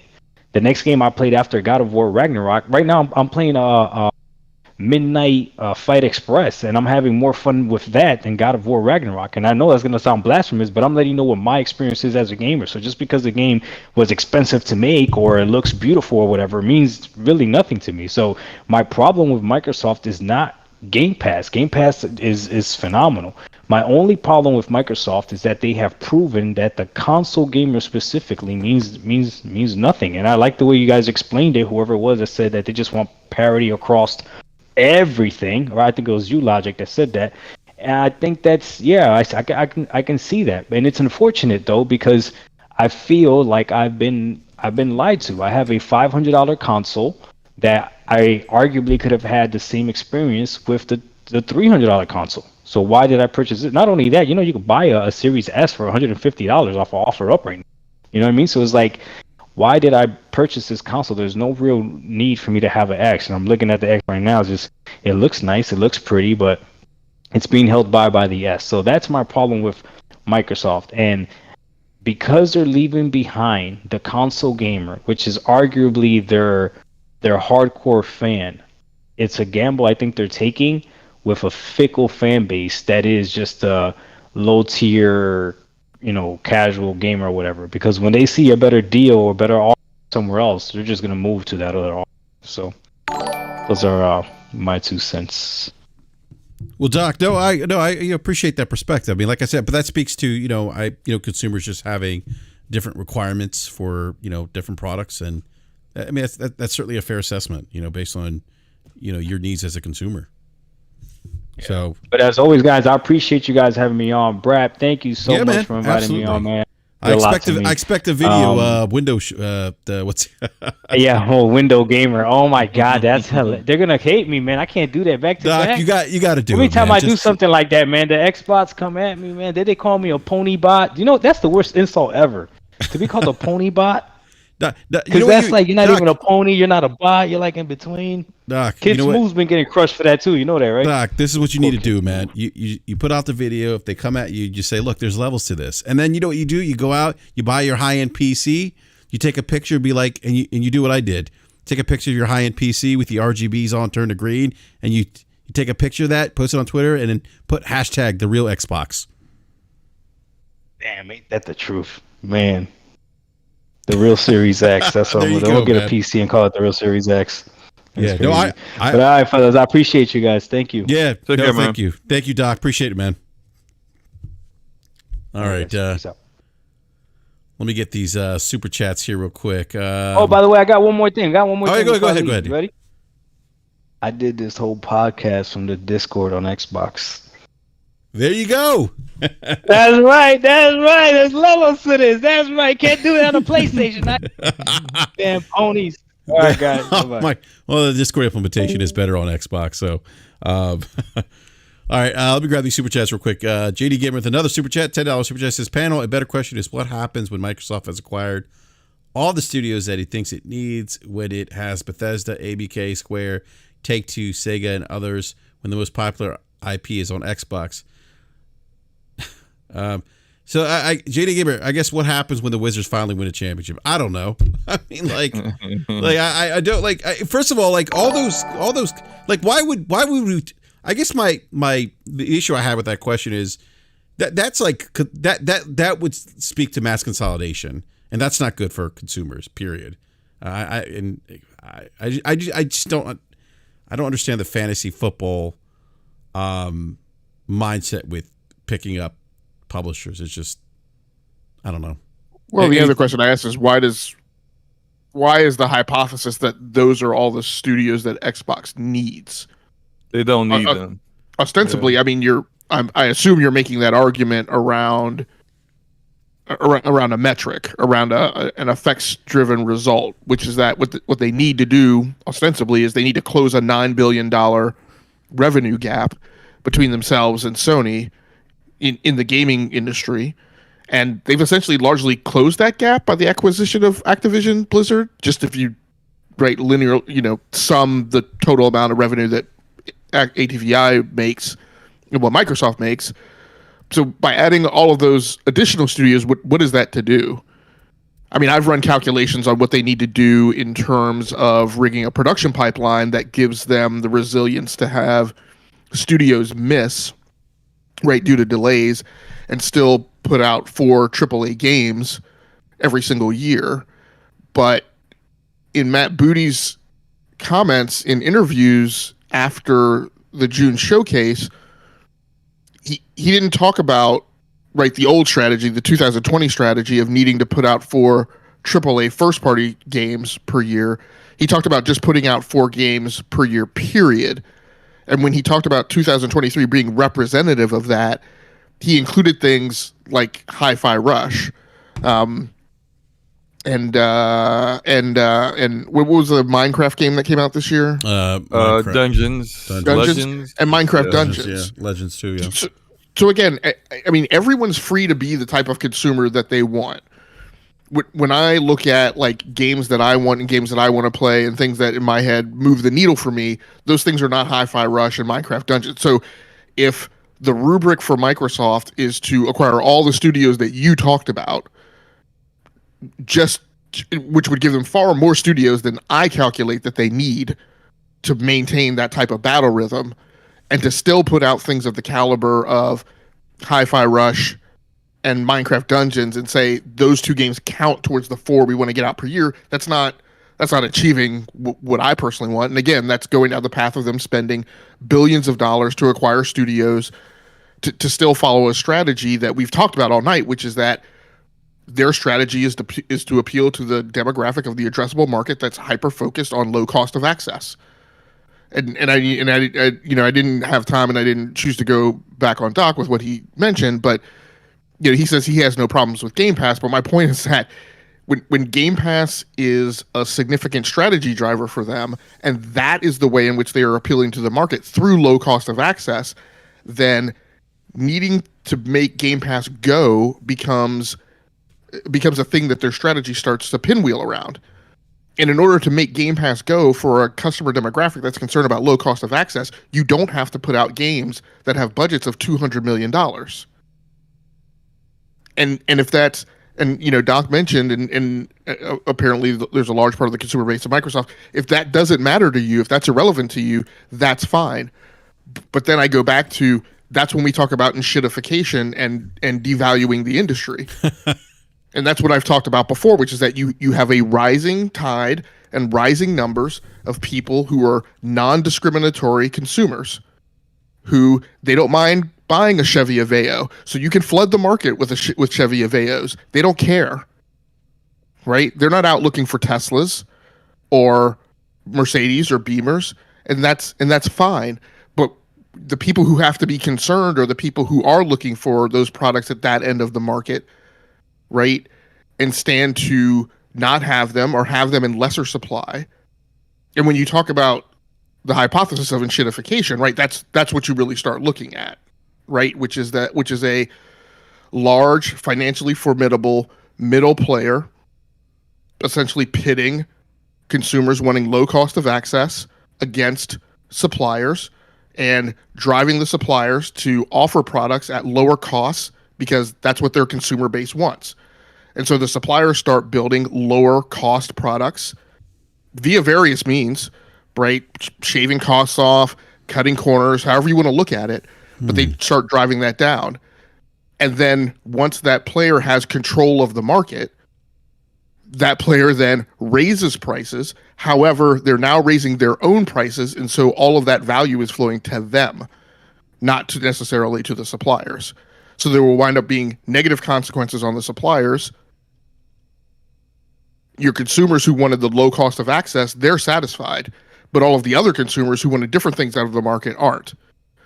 And this is the type of thing that you see with, video streaming, and this is what Uber did to certain parts of the market. This is what Amazon has done to certain parts of the market. So there are impacts and consequences from this. Again, not saying that everything is going to be bad. Somebody was saying, well, we don't need all this doom and gloom. Everybody's saying it's doom and gloom. I expect Microsoft to fare well out of this whole thing. I'm just saying that there are lots of other people on the market, both suppliers and consumers, who may not, because they won't be getting the things that they want. That's a great point. It's a great point, Logic. And maybe as you describe this, maybe think about Amazon or Amazon Prime. And that leads to another conversation of what Microsoft could potentially do with Game Pass. In terms of maybe introducing tiers. There's that rumor going around. There is a rumor that there may be a high-end tier for Game Pass that you would need to subscribe to have access to ABK content. But let me grab these super chat real quick. Anyone else on the panel have anything? Maybe any follow-ups on what Logic just said before I get to the super chats? No, I'm good. Okay. All right, Jenny Gamer, the $5 super chat says, in the above statement, I'm not saying they will get those studios, but they might do so. They might do so to people convert to Xbox or not play those IPs. Look, I don't like that. Go ahead, baby. I think that's what's happening now. I think you have the PlayStation consumer who is fine with not being able to have access to a Bethesda game. You know what I mean? And that will continue as more content becomes more exclusive to Xbox. There will be consumers that, once ABK starts releasing games that are exclusive to Xbox, then the PlayStation gamer just won't have access to them. You know what I mean? If they choose to, and they will find other pieces of content to get into. So, that's a strategy that Microsoft can use, and hopefully that works for them. but that's not going to drive all consumers to their content. That's not going to all of a sudden, every PlayStation consumer who was in love with, Bethesda products is going to sell their PlayStation and invest in Xbox. So, it's a risk reward, and something that Microsoft is striving to gain those consumers, but that's not a guarantee. Yeah, and I think we'll see how that works out with I guess in another month, right, when Starfield comes out. That's probably within for this generation. For ZeniMax Media content, that's probably going to be the biggest game that they have, because that's your biggest studio that has sold the most games, and it has the most popularity out of compare them with the other studios like Machine Games and id and Arcane and all of them. It's Bethesda Game Studios that really brings in the attention. So if you're going to convince PlayStation gamers to get an Xbox to play the content that they prior to acquisition would have had access to, this would be it, right? So if it doesn't happen, you can pretty much see how that's going to work out, right? For the rest of those games, for the most part. Yeah, and I'm not sure, it would move the needle. I mean, we have, Nintendo being an example of not having those types of games and doing well. But again, my concern is this idea of wanting Microsoft, or the conversation around Microsoft even acquiring more. We know they will, but I don't think anybody should be rooting for Microsoft to acquire more publishers or developers. I don't understand why people want or think mass consolidation in the gaming industry is good for consumers. It's not. We talked about the impacts of that on the show. We had Matt Stoller on a couple weeks ago, talked about mass consolidation and the negative impacts to consumers with that. But let's see. I think there's some more super chats here. JD Gamer, $2 super chat says at Doc, the cost of games. 100% agree with you. JD Gamer with another super chat, $10 super chat. Thank you again for the super chat. JD Gamer says, I think Xbox is going to do an about turn when it comes to console player because we are fickle. Doc, I think they listen to us and we just need to have them hear us on this. Platforms, any company in this industry only listens to you when you no longer provide them money. Yeah, I was just about to say that. That's a great point. So until you decide that you're not going to support the platform or in any kind of way or method that you are currently providing them money, then until then they're not listening, because they don't need to. They are getting what they expect from you, which is that monthly Game Pass payment, or you buying hardware, controllers, whatever. And as long as you continue to keep doing those things, that nothing will change. It's just the way it is. Like they don't make changes unless they have to. And at Microsoft size, I don't feel I personally have seen indications of them listening even when you don't pay them any more money. That's true. Right? They just absorb it, right, with their Microsoft Office sales and their cloud sales, and they continue doing the things that make the people wanting low cost of access happy. Yeah, which is aided by their free marketing and PR department that's deployed on Twitter. Yeah, that's a great point. The YouTube content creators that champion this stuff 24/7. But that's and I say that because I'm not. I get this all the time. People think I'm just saying it or making it up or bashing Xbox. I'm saying it because of the tangible, objective evidence that I keep pointing to. Right when and I asked Doc the question, when did the ship start going down for him, and I point to June 2022. Right, actually I point back to the release of the Xbox Series X, when I say by release cadence, Forza Motorsport should have been present. But then you fast forward to June 2022, and it was the 12-month plan that they didn't deliver on. Then it was the delays of Starfield, which came out right after they'd done the showcase, or 6 weeks after they'd done the showcase. It was the January 2023 showcase where they came out and talked about games that they had promised to deliver in the June 2022 showcase, and just blew by dates and things that they didn't talk about, as if people forgot, as if people wouldn't be bothered. That I've mentioned it before. That's just disrespectful, in my opinion. Right? When you as a company come out and tell me something one time, and then the next time, Phil makes this comment like, I don't have anything behind my back.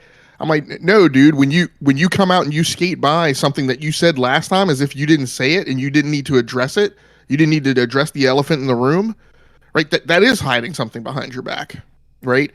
And then to do that showcase in January 2023, and then 6 weeks later to delay Starfield again, when clearly, if you announce that in March, I personally believe, based on the way software development works, that you probably had good indications in January that it wasn't going to make the date, right? And then ditto for the Forza Motorsport date and how that was handled. So, I mean, that is to me the tangible evidence that says, even when fans point out that they have a problem with something, right, the Xbox train does not switch tracks. It just keeps barreling down the path of subscriptions, right?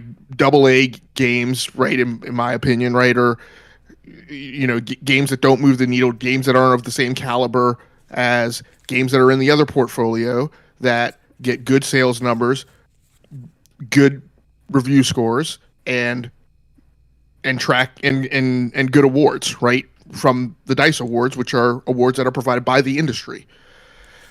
So, I mean, that's just, I don't know, my perspective.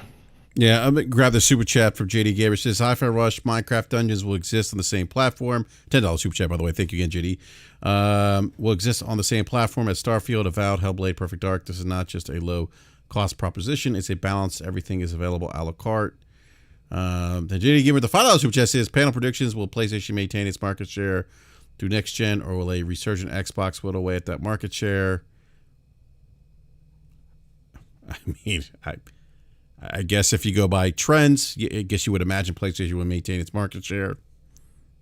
I don't know. What trend has been set that says that the market share is going to change? I think he's asking us. He's asking the question if PlayStation will maintain its market share through next gen, or will a resurgent Xbox whittle away that market share? I don't know. Based on JD, I don't know. I guess you're saying resurgent Xbox. Maybe you're basing that on acquisitions they made. But the recent financials I just read, where even their overall gaming revenue, which JD Gamer, you and I were talking about this earlier, you mentioned that they're pulling revenue from multiple or different from a larger ecosystem, but their total gaming revenue is only up 1% for last quarter. So I don't. I'm sorry. Go ahead. Yeah, to be Buddy's point, right? The gap is widening, right? Like the distance they're falling behind in terms of installed player base, right? That gap is opening. And yes, they made an acquisition, and the revenue gap is going to close. But there's, as I've said before, there's not as much of a discussion around revenue. They've always been, as of late, they have always been second place in revenue, right, between Sony and Nintendo. Which, again, you would expect, or I've always said you would expect Microsoft to be doing better given the strength of its resources. But, I mean, unless the player install base moves, which is what the console discussion is about, then I don't know why we would expect that market share to change. I'm sorry, go ahead, B. Go ahead, B. Yeah, I was just going to, kind of make that point. Where are we seeing that the console sale is trending upward for Microsoft? I mean, if anything, it's dwindling. I mean, so I don't see where all of a sudden Microsoft is going to make this huge jump and the market share is going to change for PlayStation. If anything, like Logic said, the gap is widening. This is the most popular PlayStation has ever been, and they're doing it through a pandemic. They're doing it with the $500 console. They're doing it with the $400 console. And people are still buying games. They have number one hardware piece that is $200 controller. like they're doing stuff that they've never done before ever.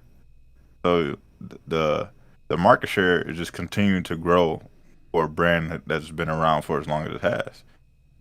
I don't see where there's a different trend or one on the horizon that would say that at that market share. Yeah, let's say ABK actually they get an ABK, and all that revenue that ABK generates is that now their revenue. That doesn't change the market share for Xbox. I mean, you may see some, and we actually saw like the numbers of PlayStation gamers through the lawsuit or through the hearing that only play Call of Duty or play it 70% of the time. You're looking at like a total of like 6 million gamers on PlayStation. I mean, that's if you and there's no guarantee that all 6 million of them are going to Xbox. So, I mean, I don't really see. I mean, again, I agree with you guys. Nothing has changed as far as trends goes to show that like things are trending upward for Xbox in that market. And if they do, let's say hypothetically, they get all 6 million of those gamers to go buy an Xbox, they're still like massively behind. They're massively behind a 40 million, install base on PS5. So, I mean, where are the changes? They aren't really there. I mean, Call of Duty is going to do more for them on mobile and PC than it's going to do for them in the console space. Because when you look at the breakdown, it's mobile by a large margin, then PC, then combined consoles. So, I mean, like as far as, and I think it's more of like a fanboy mentality of like, what is this going to do in the console wars scheme of things? Not much. And I don't think they care, because that's a lot of money they're going to be getting out of Activision Blizzard King. Yeah, out of the mobile, yeah. Right, really, yeah. Like you said, like out of like King, like I always said, like there was a lot of focus to your point, Slomo, with mobile. I think there was a lot of focus on COD, but I think the big get for Microsoft here is King. Yeah. You look at King's revenue versus what Activision generates. It's huge. I think, doesn't King account for like 50% of Activision's revenue? I don't know exactly about that number, but that wouldn't be surprising considering how much Call of Duty Mobile generates for all of Call of Duty, period. And Candy Crush. Right. They're making a ton of money out of mobile right now. So yeah. Elikas returns, says there will be consolidation regardless of whether people cheer for it or not.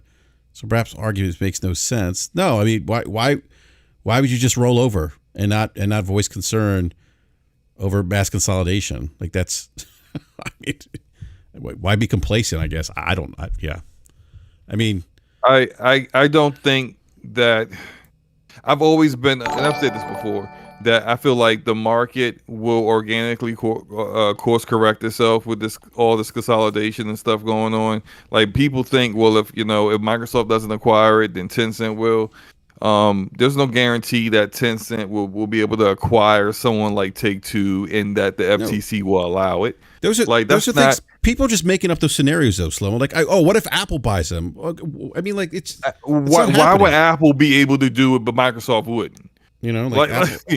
Why do people think that like the FTC only cares about Microsoft? Like that's not the case. They really are targeting all big tech. So it's just like you're going to have to take that into account, regardless of who is doing the acquiring. And then you also got to look at like, a decade ago, who was Epic Games? They were just a developer. now they're a publisher and platform on PC. Like, you gotta look at how the market changes. Successful developers grow. They just lost the Supreme Court, by the way, Slomo. Yeah, they did. But Apple gets to keep their 30% according to the Supreme Court ruling. So that happened today. Right, and you know, they took an L there, but overall, Epic is still who they are and what they do, and this is like the growth they've had over a decade. Like, that it's not like unique for the industry. There are always going to be developers that will take their success and then move on and do other things with that success and become bigger. Once upon a time, Ubisoft was just making games, just a minor developer, and then they became a publisher. So it's like the growth that happens. This is how the industry works. Just because we think that there is just there's always, but there's Take-Two and there's Activision, and what if everyone buys them? Well, so what? What if everyone buys them? Big deal. Then maybe Devolver Digital gets bigger. Maybe Bandai Namco becomes bigger. Bandai Namco actually has some. Their stock rose dramatically off of what they're anticipating of doing with Armored Core 6 later this year. Like, people just gotta stop acting like consolidation is somehow like a new thing for the industry. It's not. It always happens. Like, at once upon a time, there was Squaresoft and Enix, and they weren't Square Enix. This is nothing new. Like it doesn't change anything. Namco, like you just said. Yeah, right, no, Bandai and Namco. Yeah. I don't disagree that acquisitions have been part of the industry. What I'm talking about is difference in terms of when you start acquiring these publishers with that wield a lot of influence in the gaming market, generate a lot of revenue, that big consolidation, like we've seen in other industries, and that's what I'm referring to. I'm not, obviously, yeah. I mean, I don't think acquisitions are bad per se, but I do have concerns when we start seeing like these big players in the industry start consolidating other players in the industry, because those, and their argument's always, well, somebody will go start a new studio. Those new studios don't necessarily always fill a vacuum, and I think logically, you brought up a point one time when if those studios are successful, then they typically get acquired by big publishers too. Respawn being the most. Yeah, go ahead. I mean, that's what happens eventually. Yeah. Look at what's going on with Striking Distance, right? With Callisto Protocol. Look at, Telltale is back, but I mean, look at the chart that, the path that Telltale Games went, right?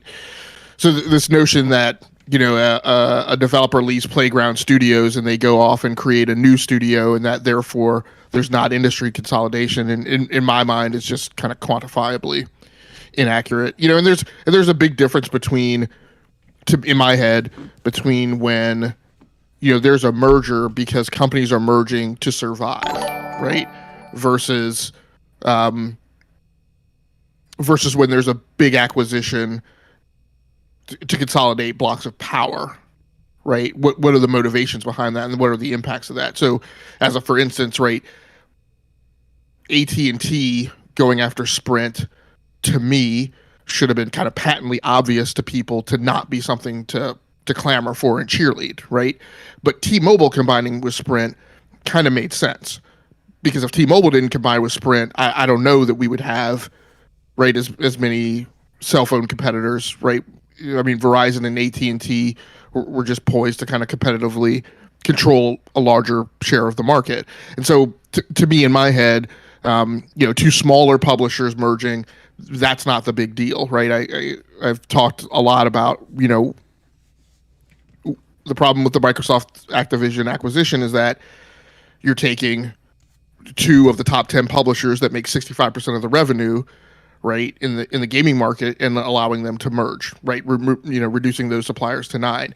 You've now also moved 50% or so of the money that gets made in the console and PC gaming market into solely the hands of Sony and Microsoft, and that's a problem. Like, and I think, and part of my problem, I mean, JD Doriangus, Alentis, like, I feel like you guys, the arguments you guys are making are oriented around which console you like, and we're talking about the market performance of the consoles, which are just two different conversations. So we're always going to wind up disagreeing because we're talking past each other because we're not having the same conversation. You should like whatever platform you like. You should like Microsoft. You should like Sony. You should like Nintendo. But when you don't understand the quantifiable metrics of the argument and you argue that there's not consolidation, or you argue that there's no problem with taking large pots of the money and putting them in the hands of smaller numbers of suppliers while decreasing the total amount of money that's able to be distributed to the thousands of studios that I see one person in the chat calling out, then I think there's a dynamic that you don't understand about the market. Yeah, no, I would agree. Yeah, go ahead, B. Yeah, I was going to say, and the only thing that I don't like about the cheerleading, at least on the Microsoft side of going after big publishers, is that it just allows them to change the economics of gaming. You now allow people to get these big games like Call of Duty. You know, if they were to acquire, Take-Two, you now get, Grand Theft Auto, NBA 2K, all these big properties that are sell very well across the game industry. Those will now be forced into a gaming subscription, and then that changes the whole economics of the gaming landscape, and that disrupts everybody from the smaller publishers to the bigger ones. So that's kind of where it becomes annoying for me, as far as like the cheerleading for Microsoft to purchase big publishers. I have no problem with publishers combining and doing things like that, and I just think it's weird for people to champion Microsoft to do it and not really understand the ramifications of what that is going to mean for us in the long term. Yeah, that's a great point, B. I mean, and like we said, if for anyone, and JD, you should probably, if you haven't listened to this episode, we had Matt Stoller on, who has written a book on monopolies, mass consolidation. Has talked extensively about mass consolidation. I forget what is this. Does he have an economics degree, Logic? I don't remember. I know he's a Harvard grad, but I don't recall what his. I think it's actually. I thought it was in law. Maybe it's a law degree. Maybe he has a law degree from Harvard. But we had him on the show a couple weeks ago because he has provide a lot of insight into the history of mass consolidations. One in the U.S., which was interesting, and then the impacts of mass consolidation to consumers, and potential lessons learned from mass consolidation in entertainment as it relates to what we're seeing in the gaming industry. And I would encourage anyone to listen to that if you want to get an informed perspective on mass consolidation. JD gave us another $5 super chat. Says PlayStation hasn't yet been substantially foreclosed on, but eventually they will. Xbox could acquire so much IP that casuals, not hardcore, can't ignore them. JD, I gotta be honest. That should be just a weird take. Like, why do you think they will, and why would you want them to be foreclosed? Like, why would you want less competition, less consumer choice? I don't want that. Like, because his platform wins. That's what it comes down. Yeah, like JD, that's a great point. So it's just we win. Yeah, and who is we? When did you become a part of that platform or that company? And how is it that you actually win? Because what would end up happening in that scenario is that they would have so little competition that they start to do things that you would find very, very anti-consumerish if it was a different company that was doing it. So why would you want that? And where's the incentive for them to innovate then at that point without competition? Like, I wouldn't want Sony to go out and start buying a bunch of publishers. Like, if Sony was buying ABK, I wouldn't be okay with that either. And to your point, I think maybe for him it's about winning. It's not necessarily about the love of video games per se. And what do you win? Like, does Microsoft send you like a trophy or something? Like, I'm confused. Like, what do you win? Bragging rights on social media? Yeah, I'm not assuming that you don't understand, JD Gamer. I'm saying that you don't understand because I've repeated that metric to you about a dozen times, and you still don't take it into consideration. So it doesn't matter to me whether you agree or disagree. My point is that I've pointed out a factor in the dynamic of this conversation to you dozens of times across Twitter and in the YouTube chat, and you have yet to respond to it. So again, I'll repeat it one more time. Are you saying to me that you think that it's irrelevant and it doesn't matter in terms of market dynamics to consolidate the annual revenue in the gaming industry into the hands of just two suppliers?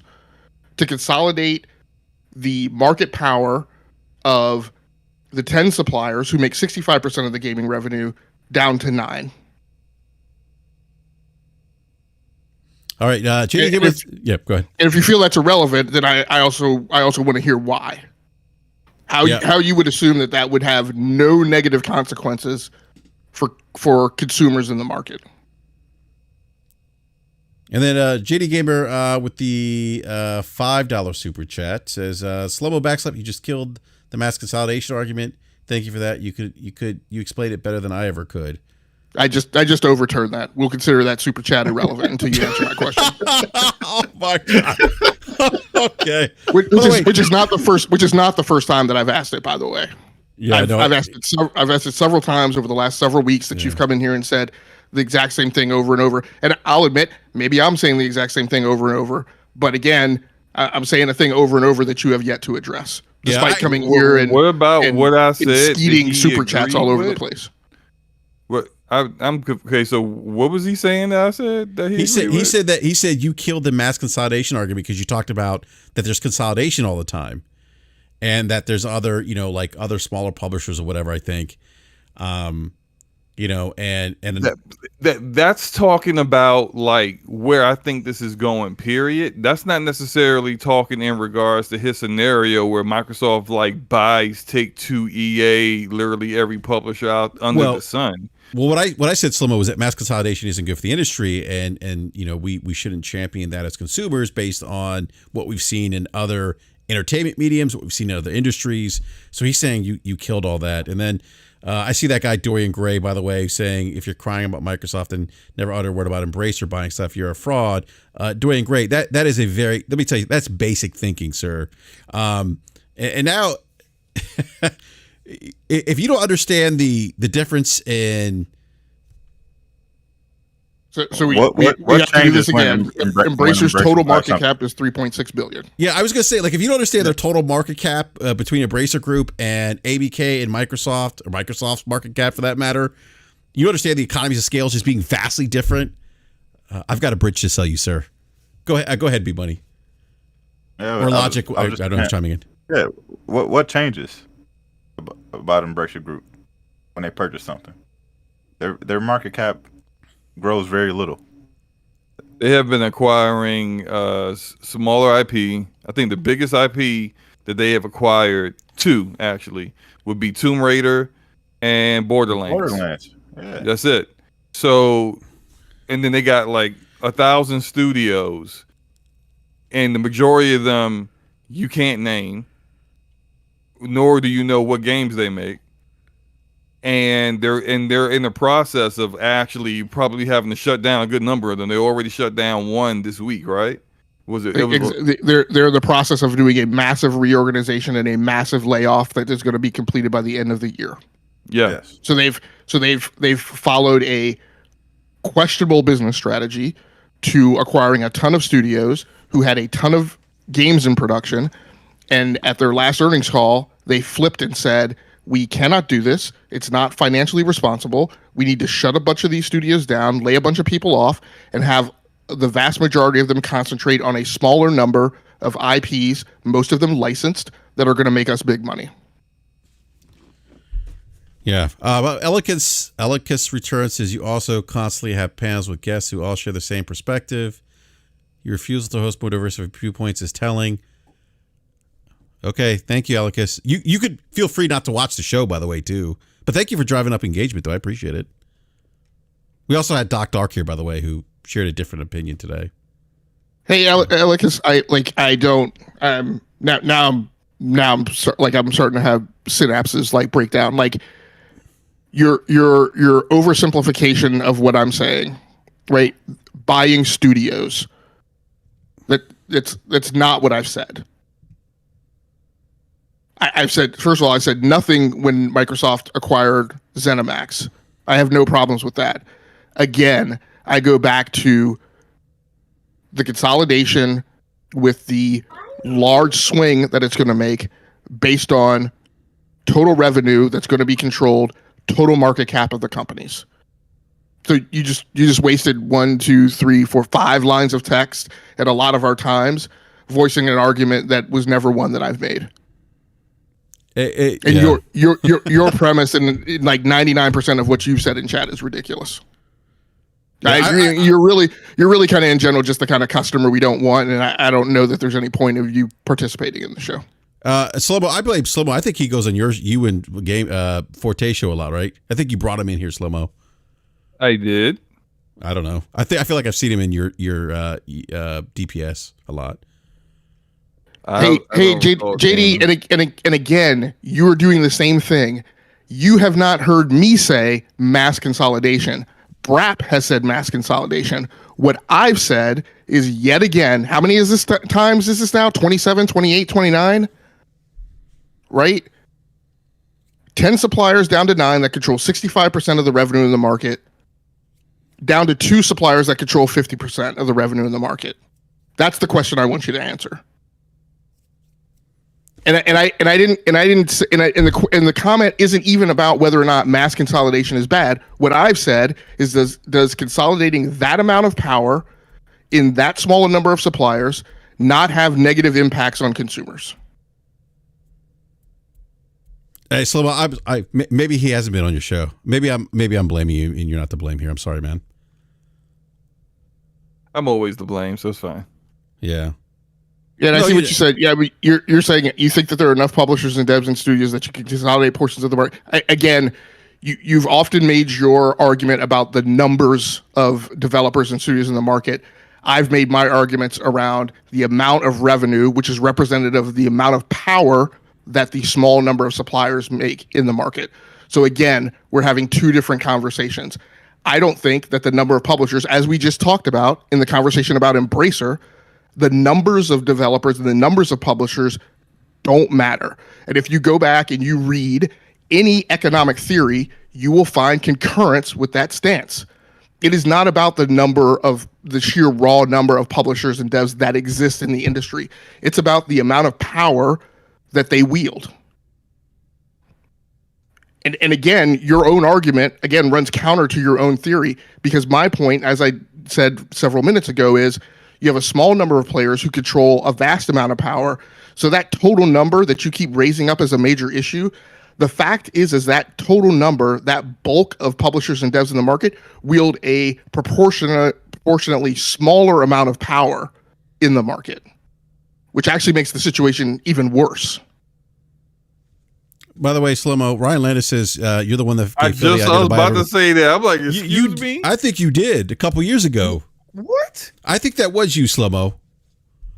I'd have to go back. I don't recall. If I did give him that idea, could I get some kind of monetary compensation for that? I mean, you spending $70 billion, you can peel off a couple of million for the brother that gave you the idea, right? you want to be compensated for Microsoft's strategy. Hey! If you gonna blame me for mass consolidation in the video game industry, I at least want to sit back, watch the destruction, and be rich about it. You know what, Slow-mo? They're gonna write a book about you, the man who championed mass consolidation and gave Phil Spencer the idea to buy Baby K. Slow-mo backslap. But he still ain't paid me. I think what hopefully, JD saying Microsoft and ABK likely won't have the type of effect that you say. Again, JD, based on what? Because we've pointed out on this panel several historical examples to you: cell phone industry, ISPs, record industry, what you see going on now in the movie industry. I mean, look at Hollywood for an example. Why do you think the strike's happening? Like, we talk about the change of consolidation of the, like, if you look at Hollywood, I think Matt actually Stoller actually explained this too. but the Hollywood in particular, like where you have the content, the streaming platforms own the content now, and the economics have changed. And now we had Ramon on. I don't think you were here for that, Slow-Mo. We had Ramon Terrell on,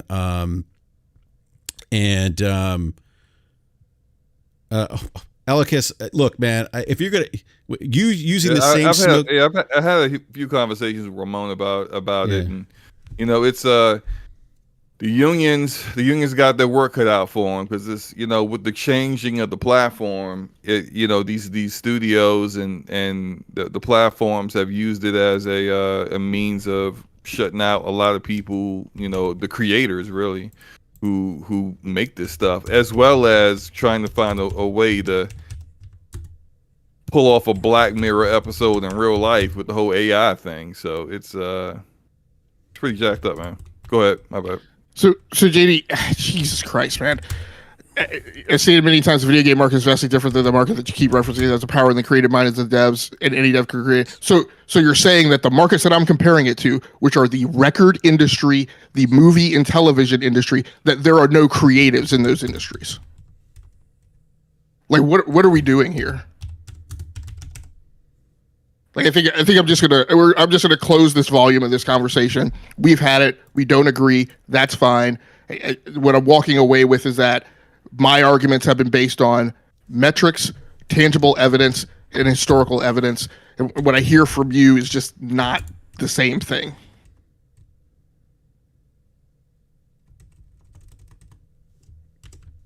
I think that it's at this point it's best just to agree to disagree. This is why I don't argue with people no more. I hear you. I mean, like, we got Elikis Returns, like, BRAP, you've had a podcast for 10 years. Your audience is currently 120 people. I drop by when I'm bored, which is down. Just not get personal unless you're ready for the same smoke and return. Yeah, my new policy is that anybody who comes here talking about smoke and cap and keep that same energy and some of just this like lowbrow dialogue that we say, you're just getting blocked. Like, you can comment and spew all you want to in chat. Like, I don't care. I don't have time for that mess. So I'm blaming this one on you, by the way. Again? Yes, who is this? Like this guy's nuts. Like, how much am I getting paid for this one? He's let's not get personal unless you ready for that same smoke and return. I'm sorry. I don't mean to laugh. That's funny. I'm literally crying in tears. That's some funny shit. And Jago, you bring up a good point. A debate should be okay, and I'm all for that. Right? What we constantly talk about on this show is, if you like look, when you come here, we try and like we're making an effort, right? We're not, we're trying to base our conversations and we're trying to base our conclusions on looking at the evidence, as B Money said, like looking at the trends. Like, what evidence do you have to say that this is going to happen? We constantly go over financial data here. We've constantly gone over historic judicial events. We've constantly gone right. I would contend, it's not like other podcasts you go to where people just make a lot of assumptions and hand wavy conjectures and just pull stuff out of their butt and again justify whatever they want to justify because it supports a given platform. And what we're saying is, if you're going to come here and I guess engage with us, I'm going to ask you to do the same. As you hear me ask people who come on the show, when guests come here on this show and they contend something, you hear me ask, by what evidence are you making that conclusion? Right? What leads you to believe that? And you've heard several guests on this show, when I ask that question, say, "Oh, no, I don't have anything." Right? I don't have any evidence to base it on. So if you're going to come here in the chat, I think what we've asked for the past going on a year or so more now is that's kind of where we're trying to have the conversation. And there are other places to go if that's not the conversation you want to have. If you don't want to have a facts-based, evidence-based, tangible-based conversation, there's other places to have that. Yeah, no, there's definitely other, content providers that dabble in conjecture and all that other. We don't do that here. We haven't. since we've been doing the show, but yeah, we're not switching to politics, Ryan Landis, because that's not good. You never speak politics with family members or friends. Yeah, but anyhow, Slobo. Yo, it's great to have you back, man. It ain't my fault. I don't know what you're No. about. I'm not going to say it's your fault. I'm not going to say that, okay. but no, it's actually great having you back, man. We missed you, man. Hasn't been the same. It's good to be back. Yeah, sorry for the craziness towards the latter part of the show, but wouldn't be an episode of BRAP without it. It's not your fault, Enrique. See, I'm not going to blame you. You know, if Forte was here, he'd blame you. Yeah, absolutely. Actually, it is Forte's fault. Yeah, you know what? Actually, I think that's Forte's buddy. I'm going to blame Forte now. Yep, makes sense. Yeah, I think we should all blame Forte. For just I engage in that frequently. It feels good.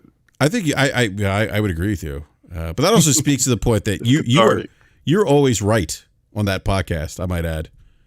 Oh, thank you. I mean, I tried to explain that to him too, but he just, he likes Forte. He just likes to fight you. I'm like, why are you fighting Slobo? He's clearly right about this. Like, stop. I've been telling him about how he needed to be done with Destiny for years. This man on a weekly basis now calls me. Oh, he is done. He's done now. But on a weekly basis now, he called, yo, you were so right. And I'm just like, I know. I'm glad you just now figured this out years later, but it's Yeah. They ruined it. We didn't even get to talk about Baldur's Gate 3 sex tonight. Oh, yeah, we didn't talk. Whoa, Baldur's Gate sex 3. What did I miss? We talked about the barn scene. Oh, it's way more than that. Oh, there's more of that? I just saw the wow. No, dude, this game's got it's a regular video game porno. I mean, it's crazy. And speaking of the devil, when you speak the devil's name, what happens?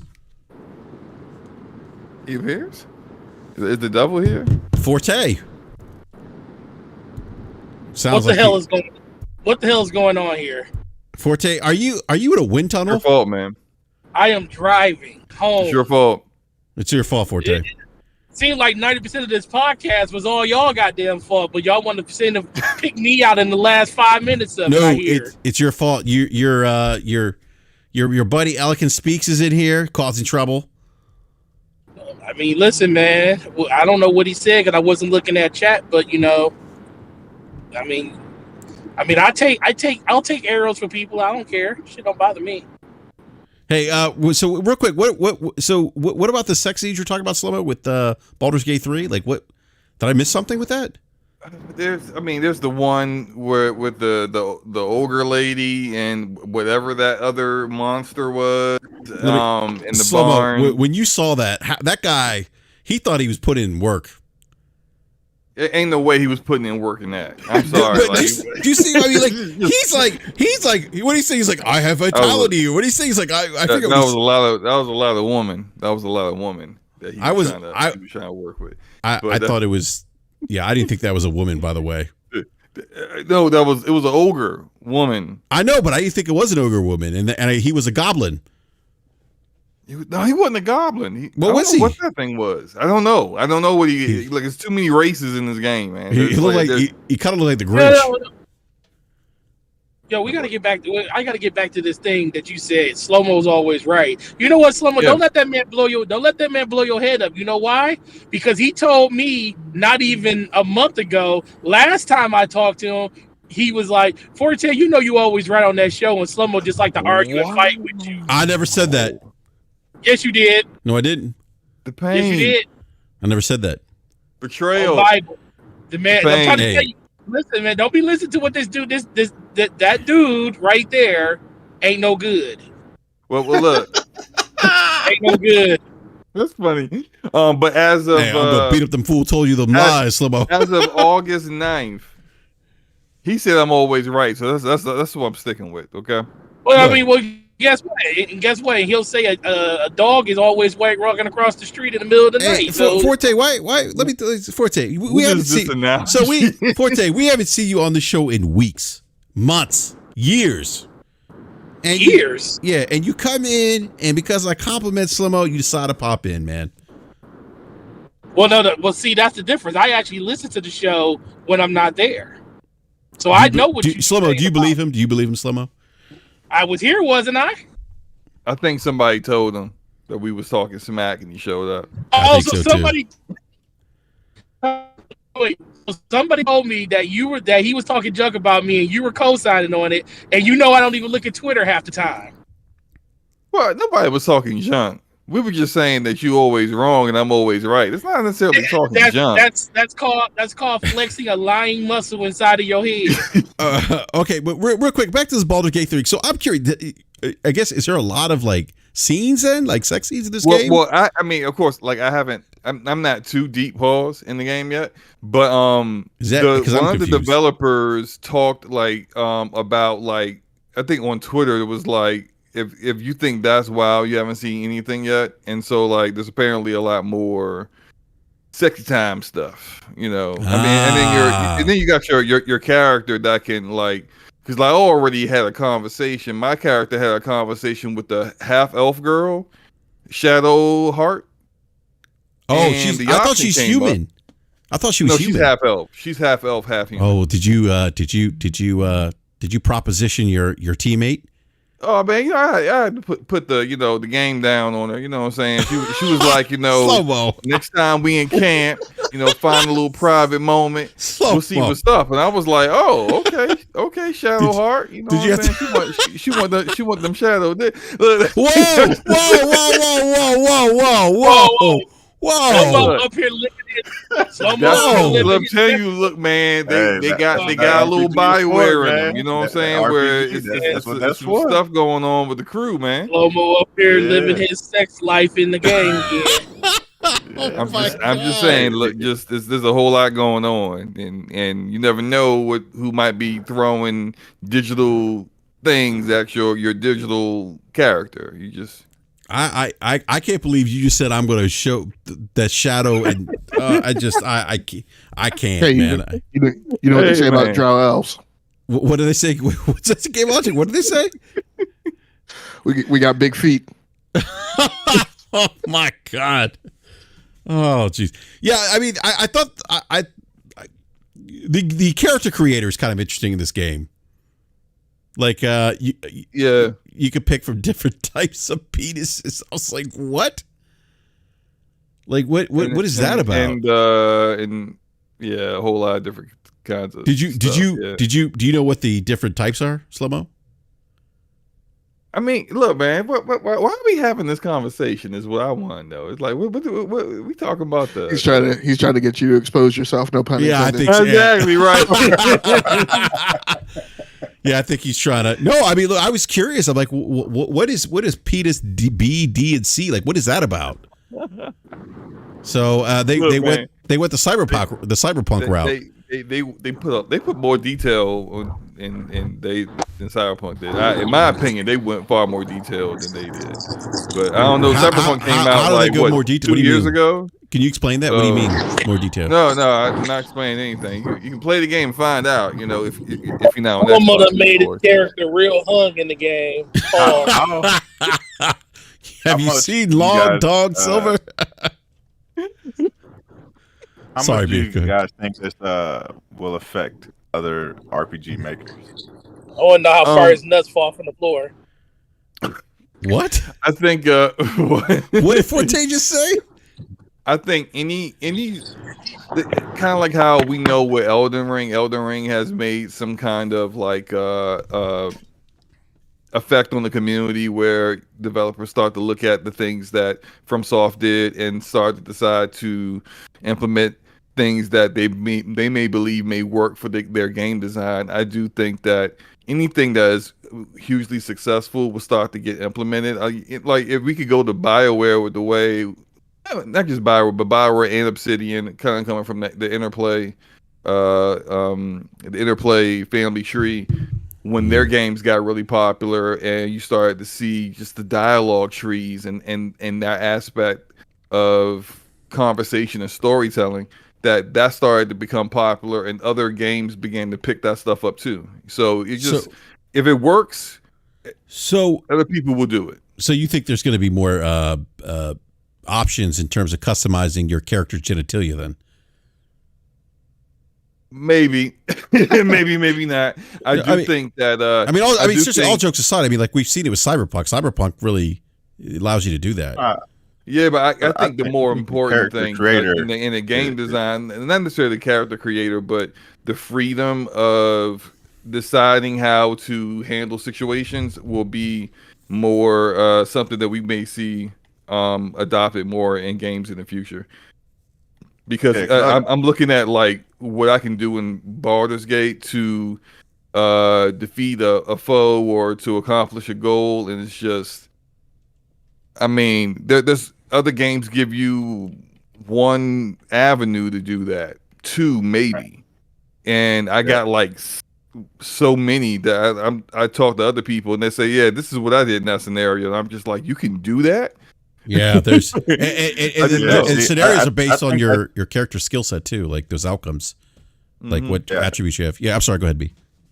No, I think that's what this game is actually exposing in regards to like other RPGs. Is that back in the day we used to have those conversations where we felt like everybody's experience was different and everybody could do something different, and the outcome of the game would be different. I think over the last decade or so, like more and more RPGs started to narrow that scope, where like the conversation about the game wasn't as vast. You know what I mean? As far as like the different things that you saw in the game, the different experiences that you had, the different characters that you met, and things like that. And I think that this game really exposes that. And I think maybe going forward, as we start to see more RPGs, you know, hit the marketplace, that we'll kind of see that return where, you know, there's going to be more options, there's going to be more endings, there's going to be, you know, more things that you can experience where those conversations will be had where it's like, oh, I didn't even know you could do that, or I didn't meet that character in my playthrough, or whatever the case may be. And I welcome that, because I've missed that. I've missed that from like in the past maybe 5 or 6 years, and it's something that you see it far more often with Western RPGs, CRPGs, than you see from like JRPGs. Which is, it's not knocking against JRPGs or anything. It's just like they're different kind of games, and I like it better when I have high quality titles from both sides of the RPG pool. And it's good to see that kind of coming back now that like BioWare took a step back, and Obsidian's still doing Obsidian, but Larian has come up and been a big player in the RPG arena, and it's good to see them getting the credit and accolades they deserve. Yeah, no, that's a great point, Slomo. You know, one thing I didn't want to cover, I didn't cover yet, guys. I don't know if you guys want to talk about this, but the news around Red Dead Redemption coming to the Nintendo Switch and PlayStation 4, but no necessarily upgrades. But the game will retail for $50. I did see some anger amongst gamers in the gaming community about that. But you actually, I think great. Was it? Did you respond to Ryan McCaffrey about that? Was that? Yeah, I did. Okay. Yeah, I thought you brought up a great point. You know, what to Ryan's what Ryan had said about Red Dead being ported over. Yeah, go ahead, B. Yeah. Are you talking about the Red Dead thing? Yeah, the Red Dead thing. Yeah. So, you know, you see a lot of people talking about it in regards to, you know, Microsoft providing the backwards compatibility and whatnot. And my answer to that is PlayStation does not provide backwards compatibility, and Nintendo didn't have the product at all on their platform. So why is it that Rockstar should shortchange themselves just because the game is older and they're bringing it to these new platforms that didn't have the game at all? They don't have access to the game, so why should they now just sell the game for $10 or $20 or whatever the case may be? We have seen that through first-party content and other content that has released that has been older content on those platforms, they have released at a premium price, and people have purchased that content. So why is it that Rockstar is being you know, deemed a bad publisher because they are releasing a game at $50 that wasn't available on that platform. I don't think people are. I don't know what Ryan has said, but I don't think people are upset that necessarily about the price in itself. Just that there is nothing that modernized the game. There's no remake, not even a remaster of the game. That's over a decade old now, coming to again, you know, an older platform, but still not necessarily nothing being done to it, and then you're also still selling it at that price. That's what I think. I think the combination of the two things is what people were upset about. More so upset that it's just a straight port of the game with no kind of modernizing of it whatsoever. And it kind of reminds them, especially after the last time they did, what did they do with GTA? It was like a trilogy of games or something like that. But it was like it was San Andreas. Yeah, it was such a poor trilogy that even like the actual old version of the game on PC looked better, and it was buggy and just it was an embarrassment. And coming off the heels of that, you do this. It just seems like, I think for a lot of people, they feel like if it's not the brand new thing they're about to release, that they're not really putting much effort into the titles that they're releasing. If they're going to bring something back that's old, they're just going to bring it back in whatever state it was in. Or if they're going to put anything into it, it ain't going to be anything that is going to make it look like a game that came out in 2023. And guess what? But that was their history. When have they released anything that was old that they put any magical touches on it and upgraded it and made it feel like a game of today? They haven't. So I don't understand why everybody's up in arms, because that's not what they do. It'd be different if that's what they've been doing, and then all of a sudden this is the case where they aren't making any upgrades and it's a straight port. They've shown through history that that's what they do. They're not giving you any upgrades. They're not. It's a straight port. Either you buy it or you don't. Yep. And I said the same thing earlier this week when that came out. I was like, listen, man, y'all. I said, people voted for this, basically. Grand Theft Auto Trilogy released, and all of that backlash they got, and all of that, you know, sauce that everybody was giving them because the game ran poorly. It had texture pop in, characters had rounded heads and everything, but that game still sold almost 20 million copies. 20 million. Hold up. That trilogy remastered did not sell 20 million copies. It did.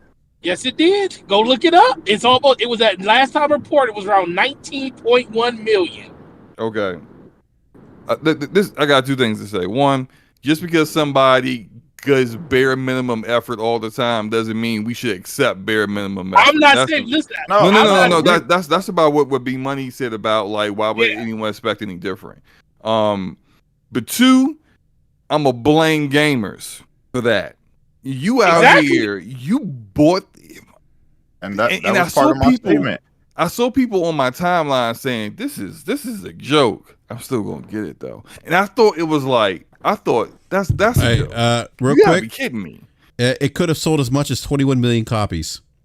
Yep, 21 million. So, but there's a market for it, right? So if you've seen with history, and if people went out and purchased the game, regardless of having any upgrades or nothing, it was a straight. They were, to be frank, they were ass. People still bought them in droves.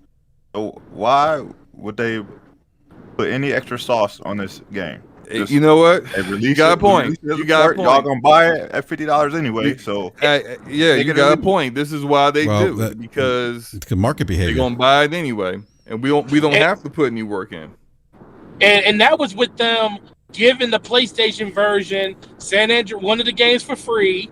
That was with them giving one of the versions on Xbox one of the games for free. And if you wanted all three of them on an ecosystem, you had to buy to actually get it. So they actually a la carte part of the game and gave it to you in a subscription service. That was basically for them just to market the game, and then people went out and bought it anyway. So I was not surprised. The only thing that basically came out of this is now the PlayStation 4 and the PS5, PlayStation 4, and the Nintendo Switch can actually play those games because the Xbox natively had it available because of backwards compatibility. So now they're selling it mostly to the people that haven't had a chance to play it on, well, not the newer, but the last gen consoles and stuff basically now. And that's what? That's why that thing is going to sell. They saw 20, like Brad just said, almost 20 million copies sold. And Red Dead is a better game than those. Yeah, I want to say... I'm disgusted. I want to say something real quick. I just want to say something real quick. Explaining the dynamics of why this is happening isn't the same as people championing corporations doing this. I just want to throw that out. I saw that in the chat. We're just explaining why Rockstar is doing this. Look, I'm not buying this. I would have liked to see a Red Dead Redemption remaster or remake of some sorts because it's one of my favorite games, but look, giving the explanation of that Rockstar is doing this because there's a market for it isn't the same as saying that, champion corporations. It's also wild though because if you look at Red Dead 2, you can go to the areas of the map that are in Red Dead 1. You can just go there. You can just get on your horse and let it go into cinematic view. You know how it is when let you the get on music your play. horse. Yeah, let the music play. Music start playing. You put your controller down, go make a sandwich. Just watch. Just watch your horse. Just ride you all, and you can go to the exact. You just said watch your horse ride you. Whoa. Did I say that? Yes, you did. Yeah, you did. Flip that around. Watch you ride your horse. Don't watch nothing. Yeah, too much Baldur's Gate. Just watch your Morgan and his horse go all the way to all the areas of the game that are in the first game. They actually have the first game with their updated engine right there. They could do it. I mean, I'm not saying it's easy. It just would be like, it's not like we got port all of this into our updated engine. You already have all that stuff there. It would still be more a lot of work, but it's doable. But they're not allocating any section of their studios worldwide that are all working on GTA 6. They're not allocating a single studio to work on this. They're just going, especially in light of what I just heard, where they sold the equivalent of Hogwarts Legacy with that trash remaster. They're remastered so bad, some of the characters' arms look like they were made out of Play-Doh. Like I'm watching Gumby hold a gun or something. This is how it looked worse than the original game. It was supposed to be a remaster, and you dummy-os still bought it. Like, y'all deserve it. Y'all deserve this.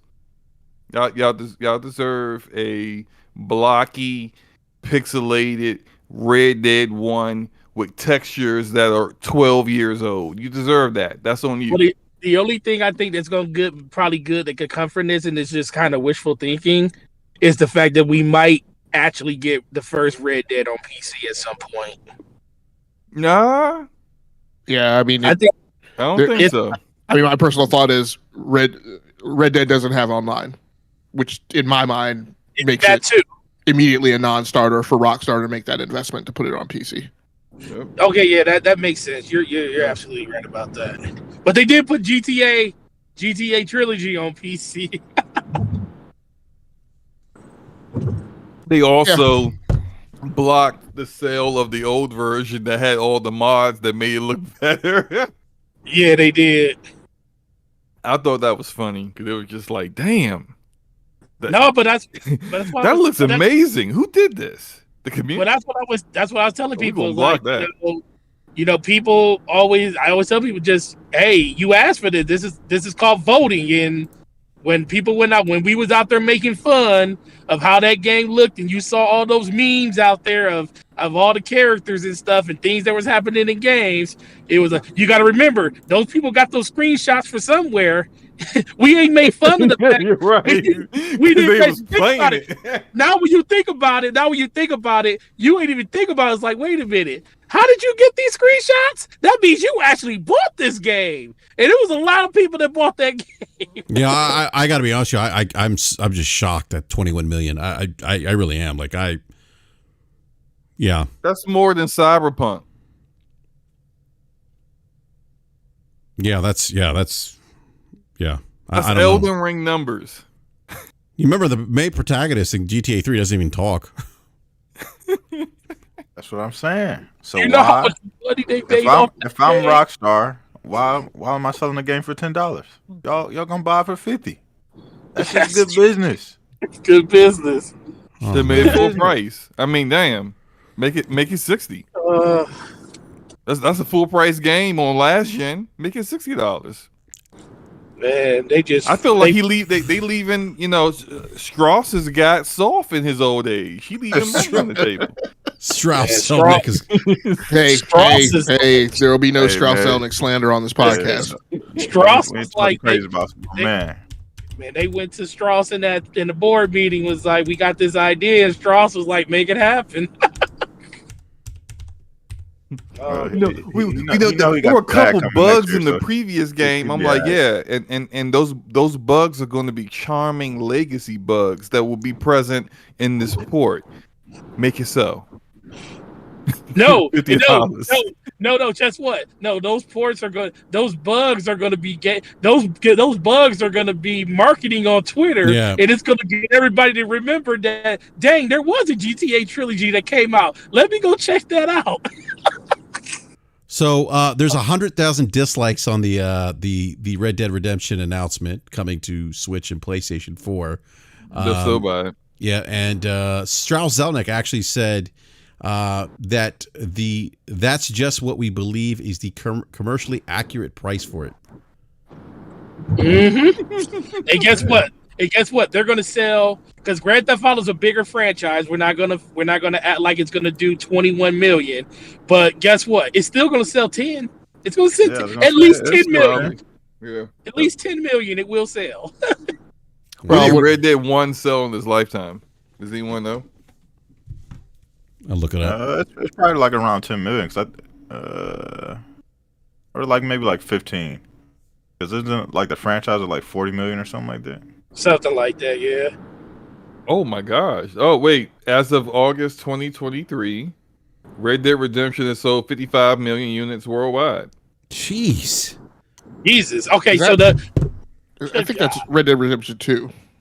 Well, no, this just I just looked up. I think that's the oh, it franchise. is 2. Good grief. Yeah, I don't know why they didn't. Yes, 2 is 2. Everything I'm seeing has it kind of is either showing sales for 2 or it's combined the two of them. Yeah. So I don't know. It says I see a thing here that says Red Dead Redemption franchise sales break 70 million. I just saw that November too. of last year. Yeah. So that means 15 15 million. Yeah. Yeah. Okay. 15. Which isn't bad. That's not bad at all, considering it's a 2010 release.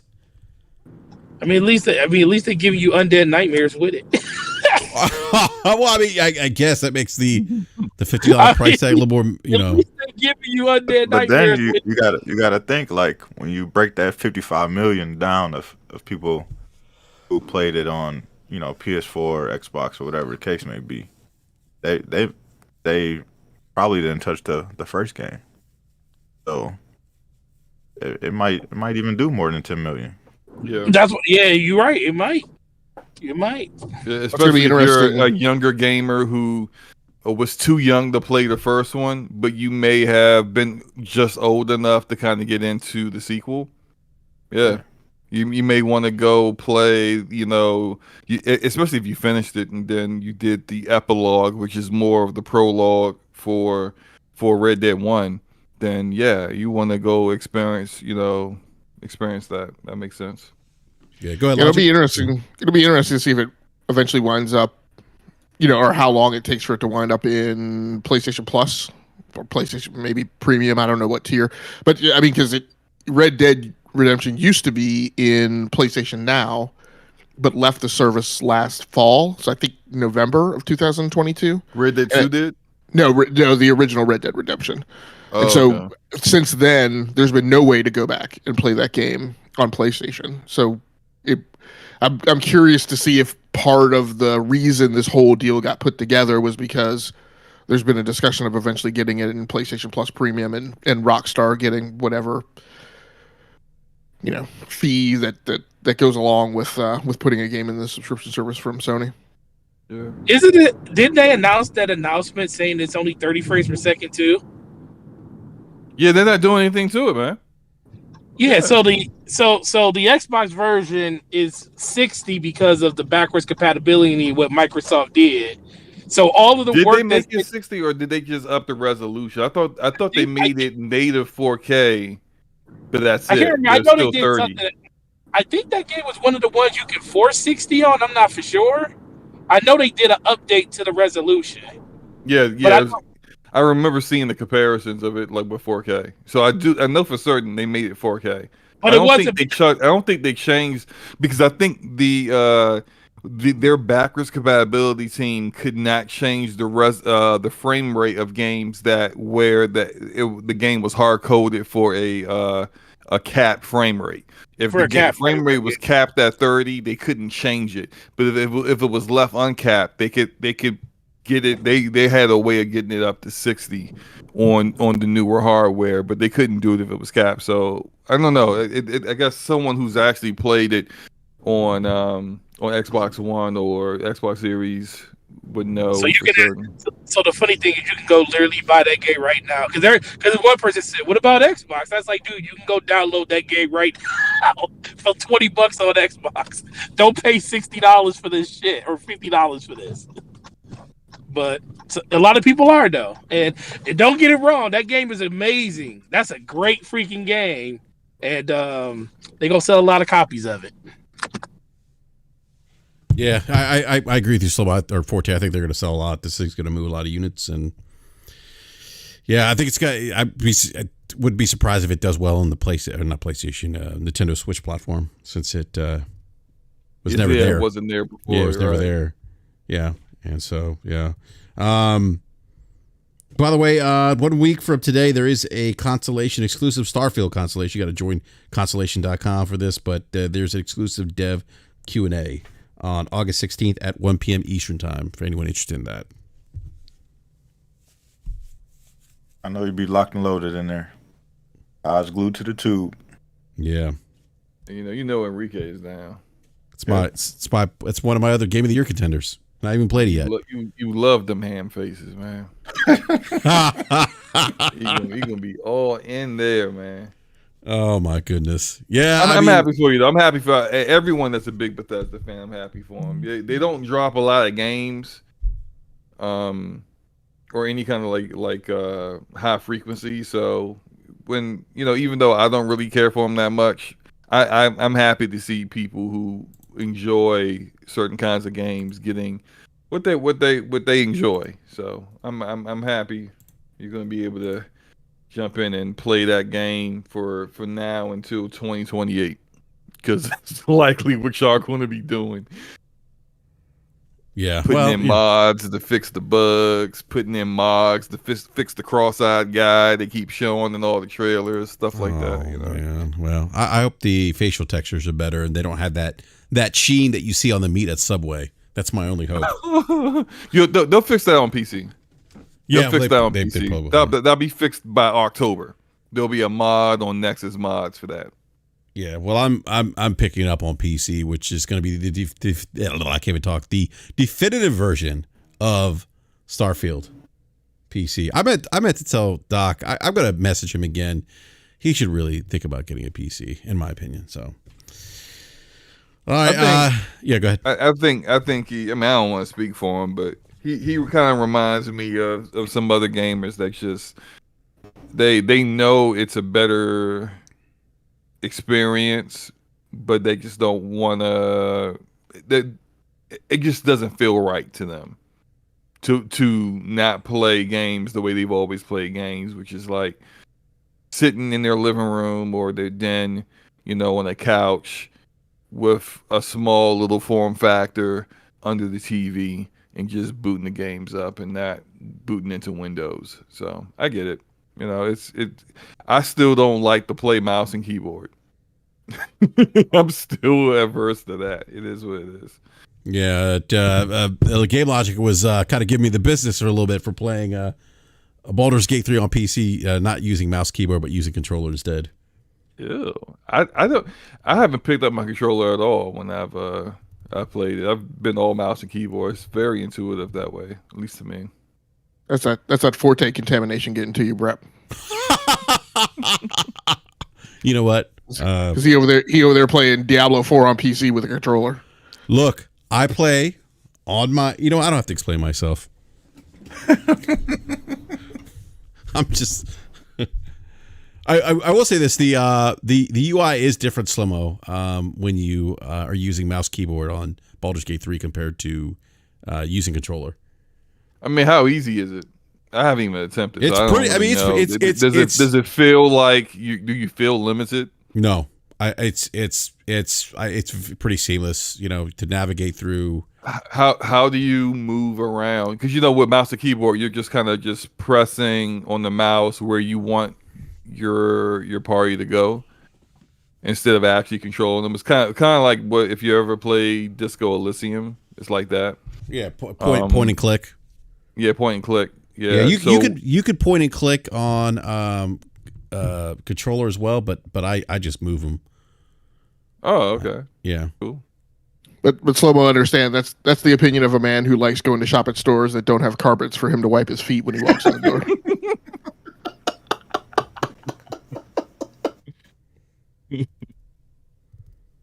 The slander. On that note, I'm going to end the show. It's midnight. I got to get to bed. Because Game Logic, I do have to go to that store tomorrow for supplies. It's right, man. Hope you enjoyed looking at that dirty linoleum when you come in the door. By the way, that's a Walmart reference. It's a Walmart reference. Yeah. Ew. You going to Walmart tomorrow? On purpose? Yeah, why? You don't go to Walmart, Slow-Mo? Nah, if I can avoid it. You know what? Look, Forte, do you go to Walmart?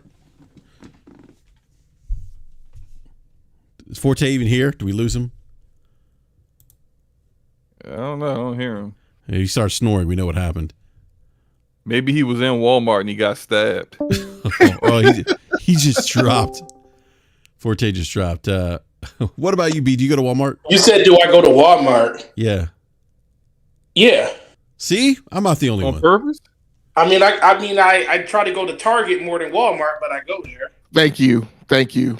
Okay, well, I'm a Target. If I have no choice, Target, I'll go there.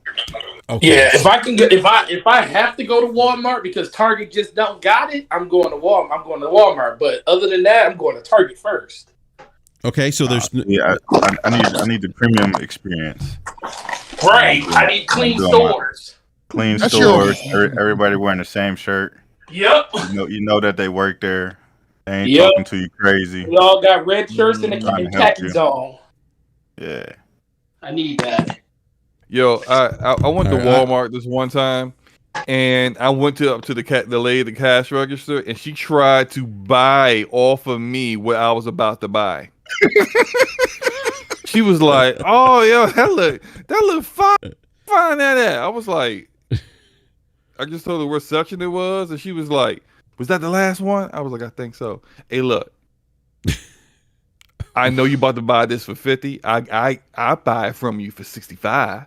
I'm like, was this at Walmart? I just started laughing because I thought she was joking, but she wasn't. She was not kidding. She was dead ass serious. I was like, "Yo, ring me up and get me out of here." Yo, this is why if I do go in there, I'm doing the self checkout because I don't want to talk to them. They crazy. See, that's your preferred store that got people fencing at the cash register. Look. I look. Here's the thing.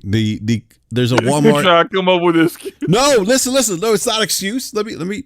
A Walmart is 1.2 miles from my house. The closest Target is 12.2 miles from my house. So that's why I go to Walmart. Yeah, it's worth it. Sound like you got to move. Gregor Von Du says Slow-mo was banned from Walmart for policing ankles without a license. Oh man. Yeah, man. I don't know that we're gonna be able to accept your arguments about Game Pass if you're not willing to make the drive, the extra miles to get to the Target. All right. You know what? On that note, I need to wrap up the show. It's past midnight. I got to get to bed. I'm blessed. I got my Walmart is 1.5 miles away. I got 2 Targets. One Target it says 2.7 miles away. The other Target is 3.3. Man, how many targets? Like 3 Targets. Why is I'm in the middle of 2. They're like 2 made the way the cities are out here. They're kind of spread. They're not spread out a lot. So like, there's one that's in my township, but the next township over has another one, and that's like off a major highway. Mm-hmm. So, yeah, I don't know. Maybe you've got it right, Brad. Maybe you shop at Walmart because you value your money more than we do. Yeah, maybe that's the case, right? it's the best value in department store shopping. Hey, I'll say this: if you can go into Walmart and then the items that you're looking for are actually where they claim they're supposed to be, then or you can actually track down the thing that you actually wanted in the section it eventually ended up in, then yeah, you kind of deserve to get that for a cheaper price at that point, because usually if I go in there and I'll use the Walmart app and it's like it's in J29, row 40, and I go in there and nothing is there the way it's supposed to be, or the whole shelf is just disheveled and everything is all over the place. It's just like I can't find nothing in here. All I know is that I don't go here like Slow-mo still shops at Iverson Mall. I'll just leave it at that. Wow, that's disrespectful. I will go there for a cookie. But other than that, I ain't trying to get shot. So I remember.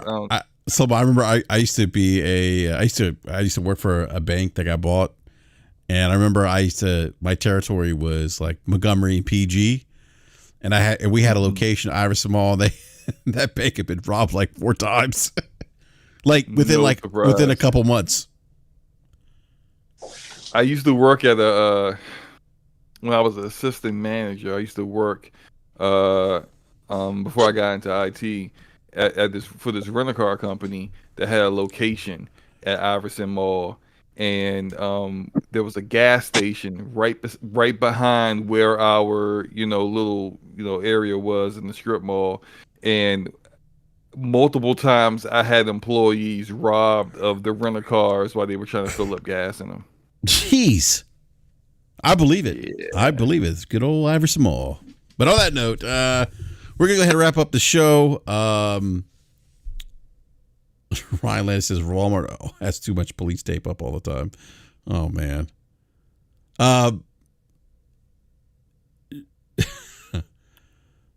Publix is actually a pretty good grocery store, but we don't have them here where we live. Mostly down south. All right.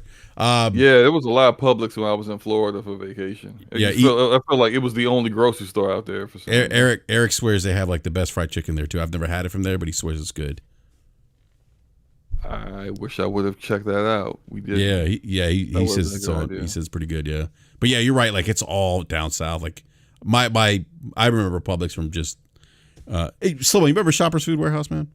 Yes, yeah. I still see one occasionally. Is there still one? There was one they don't. I thought they went out of business, but no. I never still around. I never went to Shoppers. Shoppers was terrible. Yeah, yeah. You want bubble guts? Yeah, you don't go to Shoppers. You go to Shoppers. Yeah. But anyhow, all right. Want to thank everyone in the live chat for hanging out with us tonight. Really appreciate it. As always, we went extra over this evening. Want to also give a big shout out to our guest this evening, Doc Dark. And big shout out to the triumphant return of Mr. Slow-mo Backslaps. Slow-mo, man, we missed you. Great to have you back. Kind of, I guess it's good to see Forte too, but great to see you back, Slow-mo. Oh man, it's always great to see the homie Forte. I'm not even dignifying this. Hey, look, man, I said it was great to see you. Well, you would have said that tomorrow too, so I appreciate that. My ire's not with you, Slow-Mo. It's with BRAP. No, you know, Forte, I'm happy to see. You know what? He doesn't even. You know what, Slow-Mo? He doesn't even call me anymore. So I see how it is. I see it now. I know how he feels. That's because you don't have anything I want. Oh man. Remember, Tough. And you don't call me anymore too. You used to call me trying to sell me stuff. Forte. Well, they ain't nothing to sell you. Well, there you go. You got nothing I want, so we don't call. See, there you go. So our friendship was based off of what I could do for you. Got it. Very transactional. Yeah, that's what I'm. Yeah. Yeah. Well, Forte needed money on a nightstand. Yeah. Let's see. When Forte needed to get those numbers up for the district, he called me up. BRAP, I got this. That's all right. When I I'll come ship it across to you. a pair of plates, that's okay. When I come across a pair of plates, I won't call you. Oh, call me is what you need to be doing. Forte, let's talk about that, sir. I'll call you tomorrow. Well, when those plates come into the store, I'm gonna be like, man, if you don't call me for them plates, we're gonna have problems, man. You should call me, Forte, before Slow-Mo. No, I'm gonna call Slow-Mo first. Oh man. All right. No, Forte, all jokes aside, it's great to see you too, man. Well, I appreciate it, bro. You got a couple weeks to fix it. The plates don't come out to September 1st. Oh, okay. I didn't know that was the date. Yeah. So still call him second. Call me first. Yeah, I'll still. Oh, yeah. Forte. Oh, Forte. Gregor Valdu says BRAP said he'll call Forte when Deli gets his game. Oh, I did see that. I did see that. Actually, that stuff. Cause I shipped the thing to Slow-Mo and I shipped some to Deli not early this week, like 2 days ago. All I know is that it took me like 6 weeks to get my Nintendo Switch OLED from Forte. No, it didn't. It's been over a long time. Forte, how long has it been Deli been trying to get that Babylon Fall from you? The servers went out in February. He asked for it in November. No, I said the server went out in February. He asked for it back in November. So it's been almost a year. What's taking so long? Forte being Forte. You gonna walk into his house? I mean, at this point, I probably could have walked it there and brought it back. I got to reach out to Deli. Being delivered by horse and carriage. Oh my goodness. We should do a BRAP panel launch show at when Nintendo Switch 2 comes out next year at Forte store. Yeah, we should do that. We go out to Forte store and we could do it live. Forte, what do you say, man? I'm good, man. Let me know. I'll bring the camera. Yeah, I'll fly out there, man. I'll come out there for that. Yeah, I'll make sure everybody got their Switch and everything. It's gonna be a great time. No. What if the Switch is like is only as powerful as a Xbox VCR? No, it's gonna be more powerful than that. Well, it came out after. Hey, man, I heard the original PS4, original Xbox One level. Listen, man, Nintendo don't need as much power as everybody else. Oh, they just need more power than what they got right now. Already making excuses. You heard what I just. You heard what I said. I said Nintendo don't need as much power as everybody else. They just need more power than what they got right now. Okay. All right. Well, look. Let's again. Great seeing you, Slow-Mo and Forte. Great seeing you guys back on the show again. Missed you guys. You guys have a show tomorrow. Yes, we do. Forte's channel and the DPS channel. We apologize for it not being double streamed on the DPS channel last week. Some people, not myself, forgot to do that. But we gonna handle that this tomorrow, 9 p.m. Eastern Standard Time. Come check us out. We're gonna have a good show. Yeah, please check out DPS. Yeah, go ahead. I said, BRAP, you're welcome to come on and argue with us. Yeah, I might pop in and join you guys. I'm going to be playing some Baldur's Gate 3, but I may hop in real quick and chat up with you guys. You guys always seriously, I always enjoy the gaming conversation there. It's always a good show. If you haven't listened to DPS, please check them out. Oh, appreciate you. Yeah, no, it's always good gaming conversation. You know what make my day though? What would make my day is if I look at the chat and I see Game Logic there, then I would be like, "Holy stoop, we live now." That's what I mean that's I guess that's the gateway drug to get me on the show. Because when I did come by and hang out in the chat, y'all didn't talk to me. And then that's not true. That's definitely not true. That's when I started the campaign to shame y'all into let me on the show. You guys can't. How are you going to ignore a panel member? We don't ignore people that whatsoever. Actually, there's been a couple times where I've actually been on the show. I'm like, hey, what's up, guys? And nothing. What? Yes, I'm not making this up. Okay, well, we gotta get better at looking at the chat and stop. Maybe I don't know. Maybe if Forte stop annoying me with stuff, I will be paying attention more. But I apologize. We're gonna make sure. Slobo, something tells me that you're playing games while you're podcasting on that show. What? Wait, on the who show? DPS, and you've done it on this show before, I think. I'm playing games right now. I haven't done that on DPS. I know you've done on DPS. No, I haven't. So would you try to say that? I should say it's not just on DPS. I've come by the Stumcast too, and when y'all have been on and put stuff in there and got nada. It's all right though. I don't. That's all. Well, gets like double the amount of viewers that we get, so it'd be a little bit hard. I will say though, Forte's better at acknowledgement though in the chat though. I will say that. Oh, here we go. I do. I actually shout out people in the chat. I try to say hi to everybody. I feel targeted. Slobo be going on his long tirades and stuff. He be going on those soliloquies and forgetting that there's other people watching.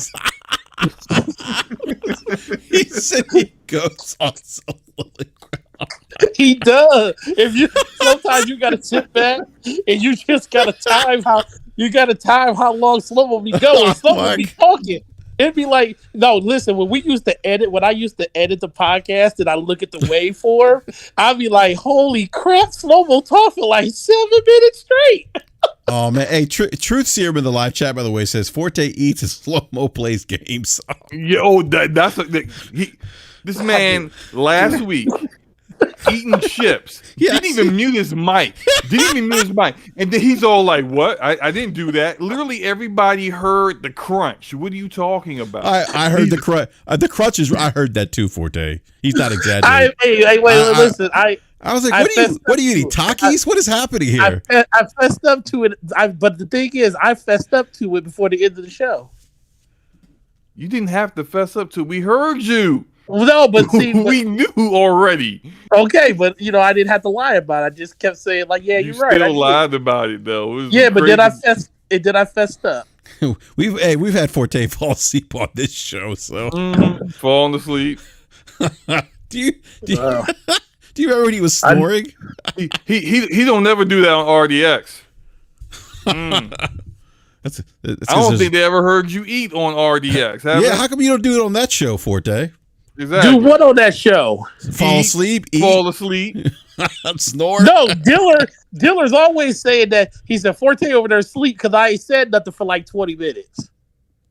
Well, it's like 20 people on the panel, so of course you can exactly. That's what I try to tell them. When we hear you, y'all don't hear me, man. Shut up. Eating food. I've eaten food on RDX before too. I just made sure I was muted at the time before it happened. Oh, so you mute yourself on that show when I'm on mine. I mute myself on every show. You just happen to catch me at one time. Shut up. Can we end this show, please?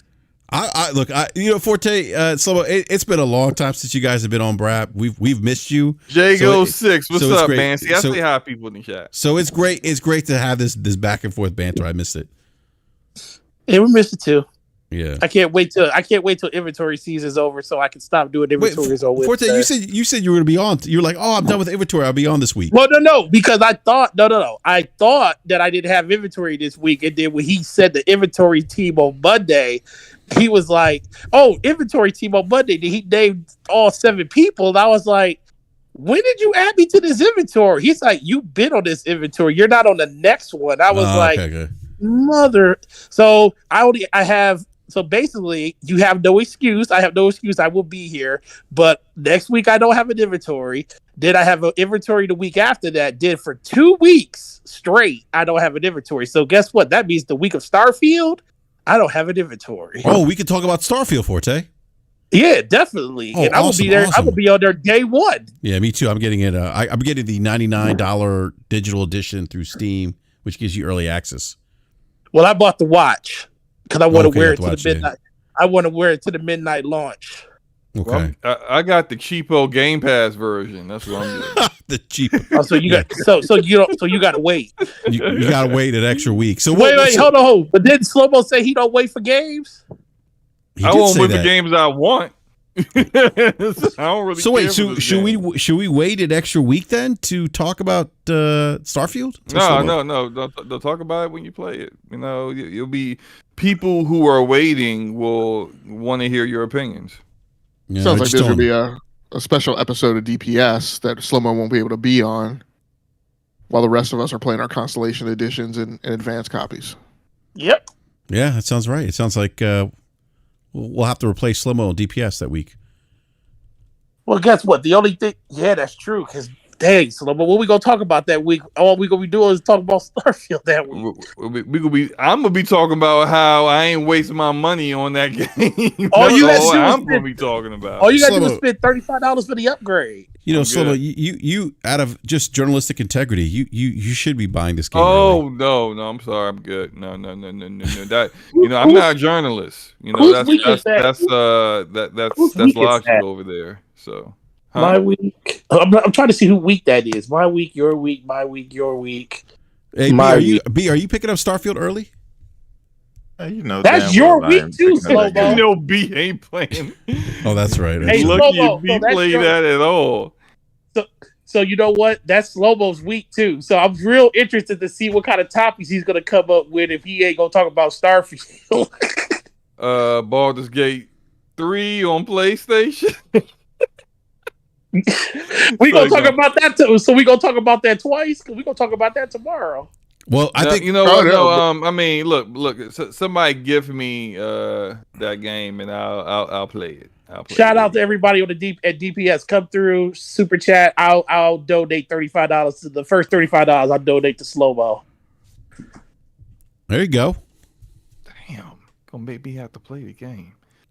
Hey, Slow-Mo, I'll throw some money your way to play it, man. No, Enrique, you don't. I'll send you a nice super chat. No, you don't need to do that, Enrique. It's fine. I just want to see you play it a week early. I know you do, and I'm imploring you. That's almost I don't want to play. You don't need to do that. I mean, that's a good point that Forte brought up, though. That so Starfield's early release and Baldur's Gate 3's early release on PlayStation 5 overlaps on the same weekend. They sure do. Yep. Oh, that's interesting. Labor Day on the same day, right? I think the PlayStation 5 early release for Baldur's Gate 3 is not until the 3rd, which is weird. Yeah. But the Starfield early release date is the 1st. Gotcha. Yeah. There's a lot of stuff going on for Starfield that week. Starfield comes out on the 1st. Well, the early access version is the 1st. Then you got the Spider-Man system and the plates come out on the 1st. Then the early access for Baldur's Gate comes out on the 3rd. Then both games launch on the 6th. So it's gonna be a crazy week that week, bro. Is that the first? When is the first weekend of NFL football? Middle of September, I think. Yeah, September 10th. I think that's the last week of preseason games. September 10th is the kickoff. Well, actually, not the 10th. That Thursday before the 10th is the official kickoff of. Wait a minute. So you trying to tell me the football season kicks off the day before Starfield officially launches? Yes. Yeah, baby. Oh, good God. It's going to be great, bro. Let's go. Slow-Mo, we have hope this year. We do. The Lions the is the opening. Of Dan Snyder is gone. They have had an exorcism, and they got all of his stank out of the building. So it's and we got Magic Johnson. Does that mean the team's going to win this year? I think so. I think we're surprised people. I think we're surprised people. I mean, if Chase Young, we have the toughest division in the league, so it's going to be a little hard. Gregor Von Doom's laughing at me, by the way. He said, "Hope?" ? That's because he's a Cowboys fan. Oh, is he really? That explains it all now. Crack Boys fan. The Lions sell out their season tickets this year? They sure did. What? Really? Why? It's like the first time ever or something? How? Yeah. I don't know if it's the first time ever, but it's the first time in a long time. They did sell out their season tickets. Though. How? They're not good. Excuse me? They're gonna be good this year. Dude, the Lions is gonna be straight this year, bro. Okay. Yeah, don't be trying to make them feel. But my Bears won the division though. I can't picture a Lions team being good without Barry Sanders running the ball and making 20 people miss. So I just can't. Yeah, I'm gonna have to see it to believe it. Okay, well, we'll see. They got a chance to win the division this year. They ain't got to deal with Aaron Rodgers. They got to deal with the Bears. All we got to deal with is Kirk Cousins. Man, you better watch out. Oh, well, listen. That's a scary team over there with Justin Jefferson. Chicago. You don't have to deal with Kirk Cousins because Kirk Cousins deals with himself. Okay, so those are lie. Slow. Look at his stats, man. Come on. No, we are not about to talk down on Kirk Cousins, man. His stats is fucking incredible. Slow-mo, look at his stats. Stats can be great, but what happens in crunch time? That's not his fault. What happens to the team? It's a team. That's what everyone always. Football's a team game, Slow-mo. It's a team game. No, Slow-mo. Some of those games, they be giving up 40 points a game. Like, what? He's got no defense. The Vikings don't have a good defense. Oh, my gosh. All the excuses Kirk gets. This man gets so many excuses. Listen, man. Kirk Cousins, man. Only NFL player to always have a guaranteed contract every year. Slow-mo. Yeah, right. Slow-mo. Here's the you want to blame Kirk Cousins? Vikings defense, 27th in defense last year, 30th in points allowed, 31st in yards allowed. I didn't say they were good. I just said Kirk sucks in crunch time. No, he can't. He can't be good if anybody's fighting to win the game. He always got him in the game, though. It's like, listen, sometimes your defense got to stand up. Look, they got a worse defense than the Commanders, Slow-mo. Well, listen, our defense is good. I'm gonna give you an olive branch here. You know I love Tom Brady. You know I love the Patriots. But let's be for real. That defense for the latter part of Tom Brady's career was horrible. But guess what? At least they did. They stood up on situations where they had to, and they were able to get the GOAT back into the game. Your boy Kirk Cousins ain't never had that. They got to at least show up every once in a while. Never had that bad of a defense. How many times has Aaron Rodgers not had a defense? And how many times has Aaron Rodgers not made it back to the Super Bowl? How many times has Kirk Cousins been to a Super Bowl? Aaron Rodgers has only been there one time because they went from a wild card team and they got lucky and they had to play Caleb Haney in the NFC Championship game because Jay Cutler was sitting on the sideline riding the bike. Y'all not going to convince me that Kirk Cousins is anything more than just an average to very good quarterback. No, his stats say otherwise. He's not elite. He's one of the elite quarterbacks. He's not elite, but if he had a better defense, they would be in a better way spot. Better. Guess what? I mean, Trent Dilfer won the Super Bowl with one of the best defenses in the world. Anything can happen. All right, look. If they had a better defense, they'd be better. Right. Way better. We ain't say he was Matt Stafford. He's like Matt Stafford. He just needs a better defense. Oh. All right, we're gonna wrap up the show. But DPS tomorrow night, 9 p.m. Eastern time on Forte's channel. And we didn't have we should do that more. BRAP NFL podcast this season. Is that do that? We should definitely do a podcast every once in a while on the NFL. I'm okay with doing it. I'm always down to do that. I'm okay with the NFL podcast. Bro. Yeah, I'm up for that. I would definitely be up for talking NFL during the season. So yeah, we need to set that up, man. We need to do that because this part right here is probably the funnest of the night right here. We should call it the Kirk Cousins podcast. The Be a lot of disappointment in it then. Yeah. Man, call it taking command after the Commanders. I'm amazed. We you still got 73, 74 viewers, all while we were talking about football. Look, there's a market for it. It's definitely a market for it. Fly, they sleep. We could do it too. Because it is almost 1 a.m. It could be sleep. Fly, Eagles. River New says, if the NFL podcast is just laughing at BRAP's takes, I'm in. Oh, wow. Okay. Hey, all jokes aside, I am up for doing an NFL podcast, by the way. If you guys want to do one, I'm up for it. Yeah, I'm down for it. Those are always fun. Arguing sports is way more fun than arguing video games. I agree. I absolutely agree with that. Because all that objectivity goes out the window when you start arguing sports. Yeah. But yeah, all right. Thank you everyone in the live chat for hanging out with us this evening. Really appreciate it. Show went like almost 4 hours, so appreciate it. And big shout out to again our guest Doc Dark and B. Thank you again, man. Let everyone know where they can find you if you want to be found. Yeah, you could find me everywhere. Same name. You probably won't see me on the socials too much, man. I'm taking a back seat to a lot of social media nonsense just because y'all don't really be talking about games no more anyway. Right.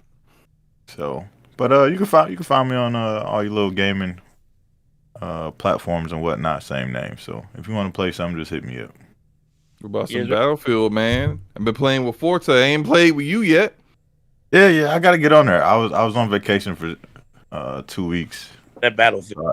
So I haven't been playing. I'm actually mad because I think this 6th season is about to start pretty soon. Yeah, I haven't finished the battle pass for this current season. So I don't think I'm getting the battle pass. It's just too many games that I play that are live service with battle passes, and I already kind of get the feeling I'm not going to complete half of them, so I'm just like, I'm not really doing the majority of them. But just let you warn you now, I ain't doing no conquest.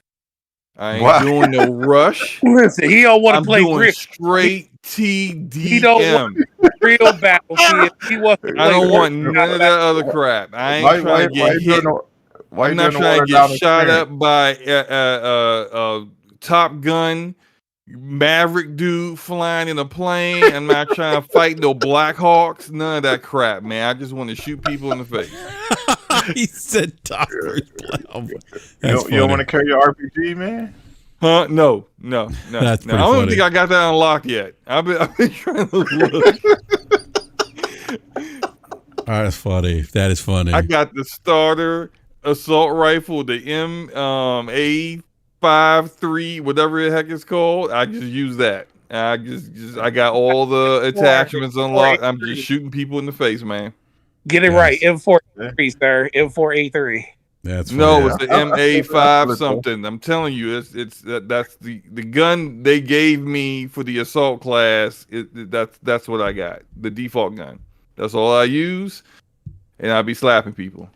So you play with no vehicles at all? Like no tanks in there, no nothing? TDM map, man. It's the same map, just 5% of it. Slow-mo I be looking like Slow-mo. Why we do? I said, so you don't want to be a part of a bigger battle? He was like, no, I'm fine. That's funny. That is pretty TDM, funny, baby. That is funny. I'm not doing the tanks. Not knowing the heck is going on. Oh, my whole squad dead. We come back. I gotta go run like 20 miles to the engagement. No, not doing it. I'm falling asleep before I get there. I'm good. That's pretty funny. That's funny. Yeah, I gotta hit you up there. We can get on there and play. Let's do it, man. All right, yeah. And then Game Logic. I don't know if you want to be found, but if you do, let everyone know they can find you. If not, that's okay.